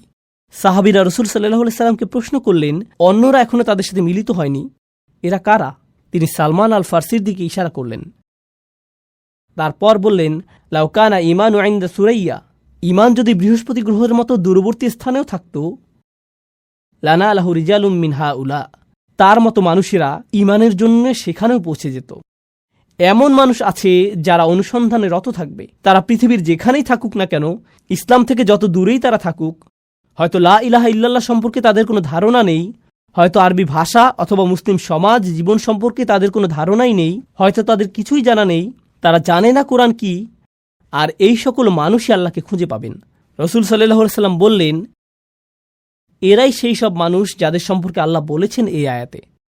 অন্য কথায়, এই পরিবর্তন প্রথম প্রজন্ম পর্যন্ত সীমাবদ্ধ থাকেনি, এটা চলমান রয়েছে। সালমান আল ফারসির দিকে ইঙ্গিত করার মাধ্যমে রাসূল সাল্লাল্লাহু আলাইহি সাল্লাম আসলে আমাদের সকলের প্রতি ইঙ্গিত করেছেন। তিনি আমাদেরকে বলে গেছেন যে এই পরিবর্তন আপনার আমার দ্বারা অসম্ভব। তো আমাদেরকে বুঝতে হবে পরিবর্তনের সেই পথের সাথে সম্পৃক্ত হওয়ার প্রকৃত অর্থ কী। উপসংহারে এই বিষয়টি আপনাদের সাথে আলোচনা করতে চাই। আমি শুধুমাত্র পরিবর্তনের এই তত্ত্বটি শোনাতে চাই না, আমি আপনাদের জানাতে চাই যে আমি এটাকে আমার নিজের জীবনের লক্ষ্যে পরিণত করেছি। কিভাবে আমি নিজেকে এবং অন্যদেরকে পরিবর্তনের সেই পথে সম্পৃক্ত হওয়ার জন্য সাহায্য করতে পারি। আমরা মনে করি যে আজকের আলোচিত এই আয়াতের শিক্ষাগুলো জীবনে প্রয়োগ করার জন্য আমাদের কাছে একটি মাধ্যম রয়েছে, যার নাম হলো বাইয়িনা টিভি। আপনাদের মধ্যে কেউ কেউ হয়তো ইতিমধ্যে এর সাথে পরিচিত, কিন্তু আমি আপনাদেরকে বর্ণনা করতে চাই কিভাবে বাইয়িনা টিভি কাজ করে এবং এর মাধ্যমে আপনি কি অর্জন করতে পারবেন বলে আমরা আশা করছি। দিন শেষে এটাই আমার জীবনের লক্ষ্য। আমার সকল প্রচেষ্টা ব্যয় করছি জ্ঞানের এই ভাণ্ডারকে আরও সমৃদ্ধ করার জন্য, যাতে মানুষ পরিবর্তনের এই প্রক্রিয়াটিকে অনুভব করতে পারে, যে পরিবর্তনের দ্বারা আমি নিজেও প্রবলভাবে অনুপ্রাণিত হয়েছি। আর আমি আশা করছি আপনি এই পথ চলায় আমার সাথেই থাকবেন। রাসূল সাল্লাল্লাহু আলাইহি সাল্লামের যে কাজগুলো নিয়ে কথা বলছিলাম, চলুন সেখানে যাওয়া যাক। তার আগে বাইয়িনা টিভি সম্পর্কে কিছুটা বলে নিতে চাই। এটা হলো সম্পূর্ণ কোরআনের পথ ধরে আপনার ভ্রমণ, এমনভাবে যে আপনার জীবনের আলো ফিরিয়ে দেবে। এমনভাবে যে আপনি সহজেই জীবনের কর্মব্যস্ততার সাথে মানিয়ে নিতে পারবেন। আমি জানি মানুষের ব্যস্ততা আছে, আপনাদের মধ্যে অনেকেই রয়েছেন মা, অনেকে বিভিন্ন পেশায় নিয়োজিত, অনেকে ছাত্র, আপনাদের জীবনের ব্যস্ততা বিভিন্ন রকম, ব্যস্ততা সবসময় থাকবে। তবুও কোরআনের সাথে আমাদের নিয়মিত একটা সম্পর্ক রক্ষা করতে হবে। যারা সবকিছু ত্যাগ করে পুরো সময় নিয়ে শুধু কোরআন অধ্যয়ন করতে পারবেন না, সেক্ষেত্রেও কোরআনের সাথে নিয়মিত একটা সম্পর্ক আমাদের তৈরি করতে হবে, যাতে আমরা পদ্ধতিগতভাবে এবং আন্তরিকভাবে কোরআনের শিক্ষায় অগ্রগতি অর্জন করতে পারবো আমাদের নিজস্ব সময়সূচি অনুযায়ী। তো আপনাদের জন্য আমাদের পরিকল্পনাগুলো বলছি। 1 নম্বর পরিকল্পনা হলো শুধুমাত্র সূরা ফাতিহা অধ্যয়ন। সূরা ফাতিহার উপর আমাদের রেকর্ড করা লেকচার আছে, যা আমি দিয়েছিলাম কয়েক বছর আগে। আর এই লেকচারটার উদ্দেশ্য শুধুমাত্র কোরআনের পরিচিতি দেওয়াই নয়। অবশ্যই আল্লাহ এবং কোরআনের জন্য শ্রেষ্ঠ পরিচিতি হলো প্রথম সূরা ফাতিহা, কিন্তু আমি এটাকে এমনভাবে উপস্থাপন করেছি যাতে এটা বোঝা যায় যে সূরাটি এতটাই সুন্দর যে ঐশী গ্রন্থের পক্ষেই একমাত্র এমনটা হওয়া সম্ভব। শুধুমাত্র অনুবাদ করে সূরা ফাতিহার শিক্ষাগুলো উপস্থাপন করা আমার উদ্দেশ্য ছিল না, বরং আমি চেষ্টা করেছি এর মজিজাপূর্ণ সৌন্দর্য এবং শক্তিমত্তাকে প্রকাশ করতে। এটাই ছিল আমার প্রচেষ্টা। আমি আসলেই এই কোর্সটিকে বিশেষভাবে ভালোবাসি। এর সাথে আমার সম্পর্ক অন্যরকম, কারণ এমন অনেকের সাথে আমার সাক্ষাৎ হয়েছে যারা ছিলেন ধর্মযাজক অথবা ভিন্ন ধর্মাবলম্বী। তারা সূরা ফাতিহার এই ব্যাখ্যাটি শুনে ইসলাম গ্রহণ করেছিলেন। তো আমি মনে করি আপনার শুরু করার ক্ষেত্রে এটা গুরুত্বপূর্ণ। ফাতিহা যখন আপনার শেষ হবে, আমার আশা হলো আপনি এখন কোরআনের বাকি অংশের প্রতি কৌতূহলী হয়ে উঠছেন। ফাতিহা যদি এতটা অনুপম, সুন্দর এবং অসাধারণ হয়, কোরআনের আরও কত চমৎকারিত্ব থেকে আমি বঞ্চিত হচ্ছি। আরও কি আছে যা কোরআন থেকে পাওয়া সম্ভব? আর এর জন্যই আমি আপনাকে নিয়ে যেতে চাই ডিভাইন স্পিচ কোর্সে। ডিভাইন স্পিচ কোর্সটি আমি করেছিলাম অনেক বছর আগে। আমি পৃথিবীর অনেক প্রান্তে ভ্রমণ করেছি এই কোর্সটি করানোর জন্য, আর এটা রেকর্ড করা হয়েছে এবং এখন বাইনা টিভিতে রয়েছে, আলহামদুলিল্লাহ। আমি সরলভাবে ডিভাইন স্পিচ কোর্সটির উদ্দেশ্য বর্ণনা করছি। যখন আপনি ডিভাইন স্পিচ কোর্সটি শেষ করবেন, তখন আপনাকে বলতে হবে, ওয়াও, অবশ্যই এটা আল্লাহর কাছ থেকে এসেছে, এটা কোনোভাবেই মানুষের কথা না। সেখানে আমি নিজে থেকে আপনাকে প্রভাবিত করার চেষ্টাও করিনি, এটাই সত্য। আমি শুধু দেখাতে চেয়েছি যে কোন জিনিসটা কোরআনকে অসাধারণভাবে, ব্যাখ্যাতীতভাবে সৌন্দর্যমণ্ডিত করেছে। এটা কেবলই বিনয়াবনত করে দেয়, অভিভূত করে দেয়। শুধুমাত্র এটাই আমি দেখাতে চেয়েছি। আমি ভ্রমণ করেছি এবং এই কোর্সটি করিয়েছি কখনো কখনো বিভিন্ন বিশ্ববিদ্যালয়ে এবং অন্যান্য স্থানে, কখনো অমুসলিমরা অংশগ্রহণ করেছে। আর আমার হিসাব অনুযায়ী এই প্রোগ্রামটি শুনে আমার সামনেই কমপক্ষে 15 জন ইসলাম গ্রহণ করেছে। তারা পরিবর্তিত হয়েছিলেন। আমার কোনো অবদান নেই। কোরআনের শক্তিমাত্রা এবং সৌন্দর্য সম্পর্কে আমি যা বুঝেছি শুধু তাই বর্ণনা করেছি দ্বিতীয় পর্যায়ের এই কোর্সটিতে, যার নাম ডিভাইন স্পিচ। এখন আপনি কোরআন দ্বারা বিস্ময়ে অভিভূত। এখন আপনি পরবর্তী পদক্ষেপ নিতে চান। সেই তৃতীয় পদক্ষেপটি হল কোরআনের সামগ্রিক মেসেজ সম্পর্কে একটা ধারণা পাওয়া। সামগ্রিক একটা ধারণা, কোরআনের বিষয়ভিত্তিক সামগ্রিক একটা চিত্র। কোরআনের প্রধান বিষয়বস্তুগুলো যেভাবে এই কোর্সটি সাজানো হয়েছে তা হলো, আমি কোরআন থেকে কিছু অনুচ্ছেদ বাছাই করেছি যা কোরআনের প্রধান বিষয়বস্তুগুলোর প্রতিনিধিত্ব করে। আপনি যদি কোরআনকে কল্পনা করেন একটি বিল্ডিং হিসেবে, এই বিষয়বস্তুগুলো হলো এক একটি পিলার যা একে ধরে রেখেছে। তো আপনি যদি এই অনুচ্ছেদগুলো অধ্যয়ন করেন, কোরআনের মূল বিষয়বস্তু সম্পর্কে আপনি মোটামুটি একটা ভালো ধারণা পাবেন। এরপর কোরআনের যে অংশে আপনি অধ্যয়ন করেন, আপনি সেটিকে এই অনুচ্ছেদগুলোর যে কোনো একটির সাথে সম্পর্কিত করতে পারবেন। এটাই হলো এর উদ্দেশ্য। তো সম্পূর্ণ কোরআন অধ্যয়ন করার আগে আপনি একটি সামগ্রিক চিত্র পেয়ে যাবেন। এটি মূল বিষয়বস্তুগুলো নিয়ে বেশ পরিমিত একটা ধারণা। এটাই হলো কোরআনের বিষয়ভিত্তিক সামগ্রিক চিত্র। এখন আপনি আসলে সম্পূর্ণ কোরআনের পথে ধীরে ধীরে অগ্রসর হতে প্রস্তুত। আমি চাই না যে আপনি এখনই বেশি গভীরে চলে যান। আমি চাই যে আপনি পুরো গ্রন্থটিকে সহযোগিতা সহকারে একবার পড়ে যান। এজন্য আমি তৈরি করেছি কোরআনের সংক্ষিপ্ত ব্যাখ্যা। এই সিরিজে আপনি প্রতিদিন 15-20 মিনিট কোরআনের ব্যাখ্যা শুনবেন। ধীরে ধীরে শুনতে থাকবেন। আর যখন আপনি শুনতে থাকবেন এবং অগ্রগতি করতে থাকবেন, এতে 2 বছর, 5 বছর, 10 বছর যাই লাগুক তাতে সমস্যা নেই, কিন্তু আপনি ফোটায় ফোটায় কোরআনের অমেয় সুধা লাভ করবেন, অনুবাদ এবং সংক্ষিপ্ত ব্যাখ্যা সহকারে। বিশেষত সেই সকল অংশ যা বোঝা কঠিন, যা সচরাচর ভুলভাবে উদ্ধৃত করা হয় অথবা ভুল অনুবাদ করা হয়, সেই সকল অংশ যা দ্বিধাদ্বন্দ্ব তৈরি করে। আমি সহজ ভাষায় তা উল্লেখ করব এভাবে যে এটা আসলে এই বিষয়টাকে বোঝাচ্ছে, অথবা এই কয়েকটি শিক্ষা আমরা এটা থেকে পাই, কিন্তু এতে খুব গভীরে যাওয়া হয়নি। তথ্যের আধিক্যে অভিভূত হয়ে যেতে হবে এমনটা নয়। এর উদ্দেশ্য হলো আপনি প্রতিদিন কোরআনের একটি করে ডোজ পেয়ে যাচ্ছেন এবং আপনি পুরো কোরআনটি এভাবে শেষ করছেন। এটাই সংক্ষিপ্ত ব্যাখ্যা সহ কোরআন। আর তারপর আসছে সর্বশেষ পদক্ষেপ। আমার জন্য এটাই হলো সবচেয়ে পছন্দের পদক্ষেপ। আগেরগুলো বাদ দিয়ে প্রথমে এখান থেকে শুরু করা ঠিক হবে না। আমি চাই আপনি সম্পূর্ণ প্রক্রিয়াটি সময় নিয়ে অনুসরণ করুন। সর্বশেষ পদক্ষেপটিকে বলা হয় গভীর পর্যবেক্ষণ। আর গভীর পর্যবেক্ষণ হলো যা আমি নিজের জন্য করার সিদ্ধান্ত নিয়েছিলাম, আর আপনি নিজেও এটা প্রত্যক্ষ করবেন। যখন আপনি কোরআনের শুরু থেকে শেষ পর্যন্ত পড়ে শেষ করবেন, আপনি উপলব্ধি করবেন যে অনেক কিছু বাকি রয়ে গেছে যা আমি শিখতে চাই। এটা এরকম যে আমি শুধু সমুদ্রের উপরিভাগ স্পর্শ করেছি, আমি ফিরে যেতে চাই এবং আবারও অনুসন্ধান করতে চাই, আবারও করতে চাই, আবারও করতে চাই। তো কয়েক বছর আগে আমি সিদ্ধান্ত নেই যে আমি আমার কোরআন অধ্যয়নকে পুনরায় শুরু করব। এই অধ্যয়নের সময় আমি ধরে নিলাম যে এর আগে কখনো আমি এটা অধ্যয়ন করিনি, আর আমি চেষ্টা করেছি আগে যতটাই অধ্যয়ন করেছি তার চেয়ে আর গভীরে গিয়ে অধ্যয়ন করার জন্য। আলহামদুলিল্লাহ, বাইয়েনা ইনস্টিটিউটে আমি একটা রিসার্চ টিম গঠন করেছি যারা আমাকে সাহায্য করে কোরআন নিয়ে গভীর অধ্যয়নের জন্য, যাতে আমরা আমাদের সর্বোচ্চ প্রচেষ্টা দিয়ে আপনাদের কাছে আল্লাহর বাণীর গভীরতর মর্ম উপস্থাপন করতে পারি। এটাই গভীর পর্যবেক্ষণ। এটা নিয়ে আমি ভবিষ্যতে ব্যস্ত থাকব। আমি চাই সামনে বছরের পর বছর ধরে গভীর পর্যবেক্ষণ করে যেতে, আর এটা আমি আপনাদের কাছেও আশা করি যাতে একই সাথে এই পথ চলায় অংশগ্রহণ করা যায়, যাতে একসাথে পথ চলা যায়। আমি আপনাদের কাছে সেই পথ চলা শেষ করার আশা করছি না, আমি শুধু আশা করছি আপনি সেই পথ চলায় একটা পদক্ষেপ রাখুন। আর এটা দিয়ে আলোচনাটির সমাপ্তির দিকে যাচ্ছি। এই 5টি পদক্ষেপ যা আপনাদের কাছে উল্লেখ করেছি, সূরা ফাতিহা দিয়ে শুরু, ডিভাইন স্পিচ, কোরআনের বিষয়ভিত্তিক সামগ্রিক চিত্র, সংক্ষিপ্ত ব্যাখ্যা, গভীর পর্যবেক্ষণ, এই 5টি পদক্ষেপ। জানেন এগুলো কোথা থেকে অনুপ্রাণিত? এগুলো রাসূল সাল্লাল্লাহু আলাইহি সাল্লামের সেই 4টি কাজ থেকে অনুপ্রাণিত। এটা আমি আপনাদেরকে দেখাতে চাই।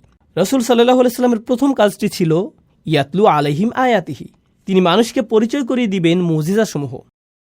তিনি মানুষকে পরিচয় করিয়ে দিবেন আল্লাহর বিস্ময়কর বাণী, যা তাদের রাজার সামনে তাদেরকে বিনয়াবনত করে।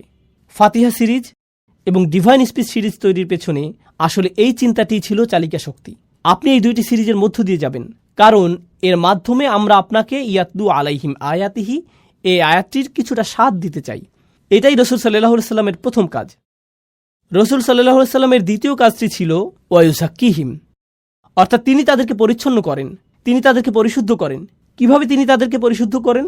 অবিরত, নিয়মিত স্মরণের মাধ্যমে। কোরআনের বিষয়ভিত্তিক সামগ্রিক চিত্র এবং সংক্ষিপ্ত ব্যাখ্যা, এগুলোর মাধ্যমে আমরা কি আশা করছি? নিয়মিত স্মরণ। এটা এমন একটা মাধ্যম যার দ্বারা আমরা আশা করছি আপনার হৃদয় পরিশুদ্ধ হবে, আপনার মন পরিশুদ্ধ হবে। আপনি প্রতিদিন 15-20 মিনিট গাড়িতে বসে শুনতে থাকবেন, আর এর মাধ্যমে এমন উপদেশ পাবেন যা আপনাকে সারাদিন পথ নির্দেশ করবে। আপনি ক্রমশ আপনার জীবনে কোরআনের ছোঁয়া অনুভব করতে থাকবেন, কারণ আপনি অবিরত দৈনিক ডোজ নিচ্ছেন। আমি আসলে আশা করছি না যে আপনি এর জন্য কাগজ কলম নিয়ে বসবেন। আমি চাই যে আপনি শুধু শুনুন, এটাই যথেষ্ট। এই নিজেরই একটা পরিশুদ্ধকারী প্রভাব রয়েছে। আপনি যদি রাসূল সাল্লাল্লাহু আলাইহি সাল্লামের কাজগুলো লক্ষ্য করেন, সেগুলো ছিল ইয়াতলু আলাইহিম আয়াতিহি, এটা হলো ফাতিহা এবং ডিভাইন স্পিচ। ওয়ায়ুযাক্কিহিম, অর্থাৎ তিনি তাদেরকে পরিশুদ্ধ করেন। আমাদের আশা যে পরিশুদ্ধকরণ হবে কোরআনের বিষয়ভিত্তিক সামগ্রিক চিত্র এবং সংক্ষিপ্ত ব্যাখ্যার অবিরত স্মরণের মাধ্যমে। এরপরে রাসূল সাল্লাল্লাহু আলাইহি সাল্লামকে আরও যে কাজ দেয়া হয়েছিল তা হলো তিনি তাদেরকে আইন এবং বিজ্ঞতা শিক্ষা দেন। আর শিক্ষা বলতে বোঝায় যখন আপনি একজন ছাত্র এবং আপনার জন্য রয়েছে একজন শিক্ষক। এই বিষয়টির গভীরতা আরও বেশি, এটি আরও বেশি মনোনিবেশ দাবি করে। এখন আপনাকে কাগজ কলম নিয়ে বসতে হবে, আর এজন্যই আমরা তৈরি করেছি গভীর পর্যবেক্ষণ কোর্সটি। গভীর পর্যবেক্ষণ কোর্সটি হলো কোরআনের গভীরে দৃষ্টি দেয়া, যাতে আমরা আইন কানুন শিখতে পারি এবং আমাদের সর্বোচ্চ চেষ্টা দিয়ে কোরআন থেকে বিজ্ঞতা শিখতে পারি। কোরআনে বর্ণিত এই প্রক্রিয়াটিকে আমি আপনাদের সবাইকে অনুসরণের পরামর্শ দিচ্ছি। এই মুহূর্তে আমি আপনাদের সাথে অনলাইনে কথা বলছি, হয়তো আমাদের মাঝে হাজার হাজার মাইল দূরত্ব, কিন্তু কল্পনা করুন এখন আমি আপনার সামনে বসে আছি। আমি আসলেই আপনার কল্যাণ কামনা করি।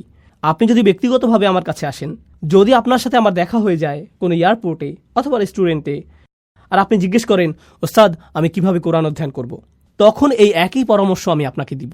আপনার প্রতি এটাই আমার ব্যক্তিগত পরামর্শ। এর জন্য একেবারে শত শত ঘন্টা ব্যয় করার প্রয়োজন নেই। না, আমি শুধু চাই অল্প অল্প করে প্রচেষ্টা করা। আমাদের রাসূল সাল্লাল্লাহু আলাইহি সাল্লাম বলেছেন, খয়রুল উমুরি আদওয়ামুহা ওয়া ইন কাল্লা, অর্থাৎ সর্বোত্তম কাজ হলো সেগুলো যা নিয়মিত করা হয়। এটাই আমাদের কাছে চাওয়া হয়েছে। যদি কোরআনের পথে এই পথ চলাতে আমার মৃত্যু হয়, আমি সফল হয়ে গিয়েছি। এটাই আমার কাছে গুরুত্বপূর্ণ, এটাই আমি আপনার জন্যও চাই। তো যদি আপনি আমার পরামর্শে আস্থা রাখেন, আমি চাই যে আপনি এই পথ চলায় সামিল হন। বাইয়েনা টিভির ওয়েবসাইটে যান, আজই সাইন আপ করুন। 2 সপ্তাহের জন্য ফ্রি সাবস্ক্রিপশন ব্যবস্থা রয়েছে, যাতে আপনি একটি ধারণা পেতে পারেন।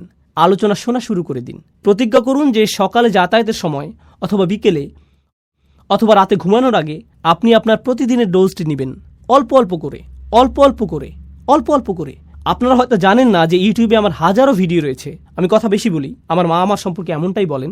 আমার হাজারো ভিডিও রয়েছে বিভিন্ন জায়গায়। হ্যাঁ, তা আছে ঠিক, কিন্তু সেগুলো বিক্ষিপ্ত আকারে আছে। কিন্তু এটি হলো পরিকল্পিত অধ্যয়ন। এটা এরকম যেন কোরআন অধ্যয়নের জন্য আপনি আমাকে টিউটর হিসেবে পেয়েছেন। তো আমি এবং আমার সহকর্মীরা আশা করব কোরআনের এই পথ চলায় আপনিও সামিল হবেন, এবং আমি আন্তরিকভাবে আপনাদের জন্য দোয়া করি যে আপনাদের প্রত্যেকেই যাতে এই পথ চলায় সফল হতে পারেন, যাতে আমি এবং আপনি এই পথ চলায় অলসতা না দেখাই, যাতে আল্লাহ আমাদেরকে রিজিক প্রদান করেন এবং আমাদের জীবনের সৌন্দর্য, কল্যাণ এবং বারাকা দান করেন, আমাদেরকে, আমাদের সন্তানদেরকে এবং আমাদের প্রিয়জনদেরকে, আমাদের আশেপাশের মানুষেরা যাতে অনুপ্রাণিত হতে পারে সেই আলোর দ্বারা যা আমরা অবিরত আল্লাহর কিতাব থেকে লাভ করতে থাকব। এগুলো বানানোর পেছনে আমার উদ্দেশ্য ছিল আল্লাহর সন্তুষ্টি অর্জন। আপনার উদ্দেশ্য হওয়া উচিত তাকে সন্তুষ্ট করা, তার বাণীর সাথে সম্পর্ক স্থাপনের মাধ্যমে। ও আল্লাহ, আমি শুধু আপনার বাণী আরও বেশি করে অনুধাবন করতে চাই। আমি আরও বেশি আপনার বাণী অনুযায়ী চলতে চাই। আমি আমার হৃদয়কে আরও বেশি আপনার বাণী দ্বারা অনুপ্রাণিত করতে চাই। এটাই বাইয়ানা টিভির উদ্দেশ্য। অন্য কিছুই আমার কাছে গুরুত্বপূর্ণ নয়। আর কিছু না করে যদি আমরা এটুকুই করে থাকি, তাতেই আমি সন্তুষ্ট। আর আমি সন্তুষ্ট হব আপনার জন্য যদি আপনি আমাদেরকে সেই সম্মান দান করেন, যাতে আমরা একই সাথে আপনাকে নিয়ে এই পথ চলা শুরু করতে পারি। আশা করি দেখা হবে এই 2 সপ্তাহ ফ্রি সাবস্ক্রিপশনে। এখনই শুরু করুন। পরিবার এবং বন্ধুবান্ধবকে জানিয়ে দিন। আরও যোগ করে আমি বলতে চাই, অমুসলিম পরিবার এবং বন্ধুবান্ধব থাকলে তাদেরকেও জানিয়ে দিন, তাদেরকে একটি সাবস্ক্রিপশন নিয়ে দিন। আমার এমন কর্মচারী আছেন যারা তাদের অমুসলিম মা বাবাকে সাবস্ক্রিপশন উপহার দিয়েছেন। খ্রিস্টান মা যিনি শুনবেন সূরা আলে ইমরানের তাফসির এবং এটি অধ্যয়ন করবেন। কেন নয়, তাদেরকে আল্লাহর কিতাবের সাথে পরিচয় করিয়ে দিন। সরাসরি কোরআন ছাড়া আর ভালো কি হতে পারে যার থেকে তারা ইসলাম সম্পর্কে জানতে পারবে? তাদেরকে সরাসরি আল্লাহর কথা শোনার সুযোগ দিন। তো আমি আশা করছি যে এই প্রচেষ্টাটি আল্লাহ আমাদের সবার পক্ষ থেকে কবুল করে নেবেন। আপনারা সবাই আলোচনাটি শুনেছেন, এজন্য কৃতজ্ঞতা প্রকাশ করছি। আমি অত্যন্ত উৎসাহী এই জন্য যে আমরা একটি অ্যাপও তৈরি করেছি। আপনাদের যাদের ভিডিও দেখার সুযোগ কম, অডিও হলে সুবিধা হয়, অ্যাপ থেকে অডিও ডাউনলোড করতে পারেন। এটা পাবেন অ্যাপ স্টোরে, আইফোন এবং অ্যান্ড্রয়েড অ্যাপ হিসেবে। ব্যস্ততার মধ্যেও আলোচনাগুলো শোনার জন্য এটা একটা সহজ উপায় ইনশাআল্লাহ। আমি আন্তরিকভাবে আশা করি আপনারা যাতে উপকৃত হতে পারেন। অনেক অনেক ধন্যবাদ আজকে অংশগ্রহণ করার জন্য। জাযাকুমুল্লাহু খাইরান। আসসালামু আলাইকুম ওয়া রাহমাতুল্লাহি ওয়া বারাকাতুহু।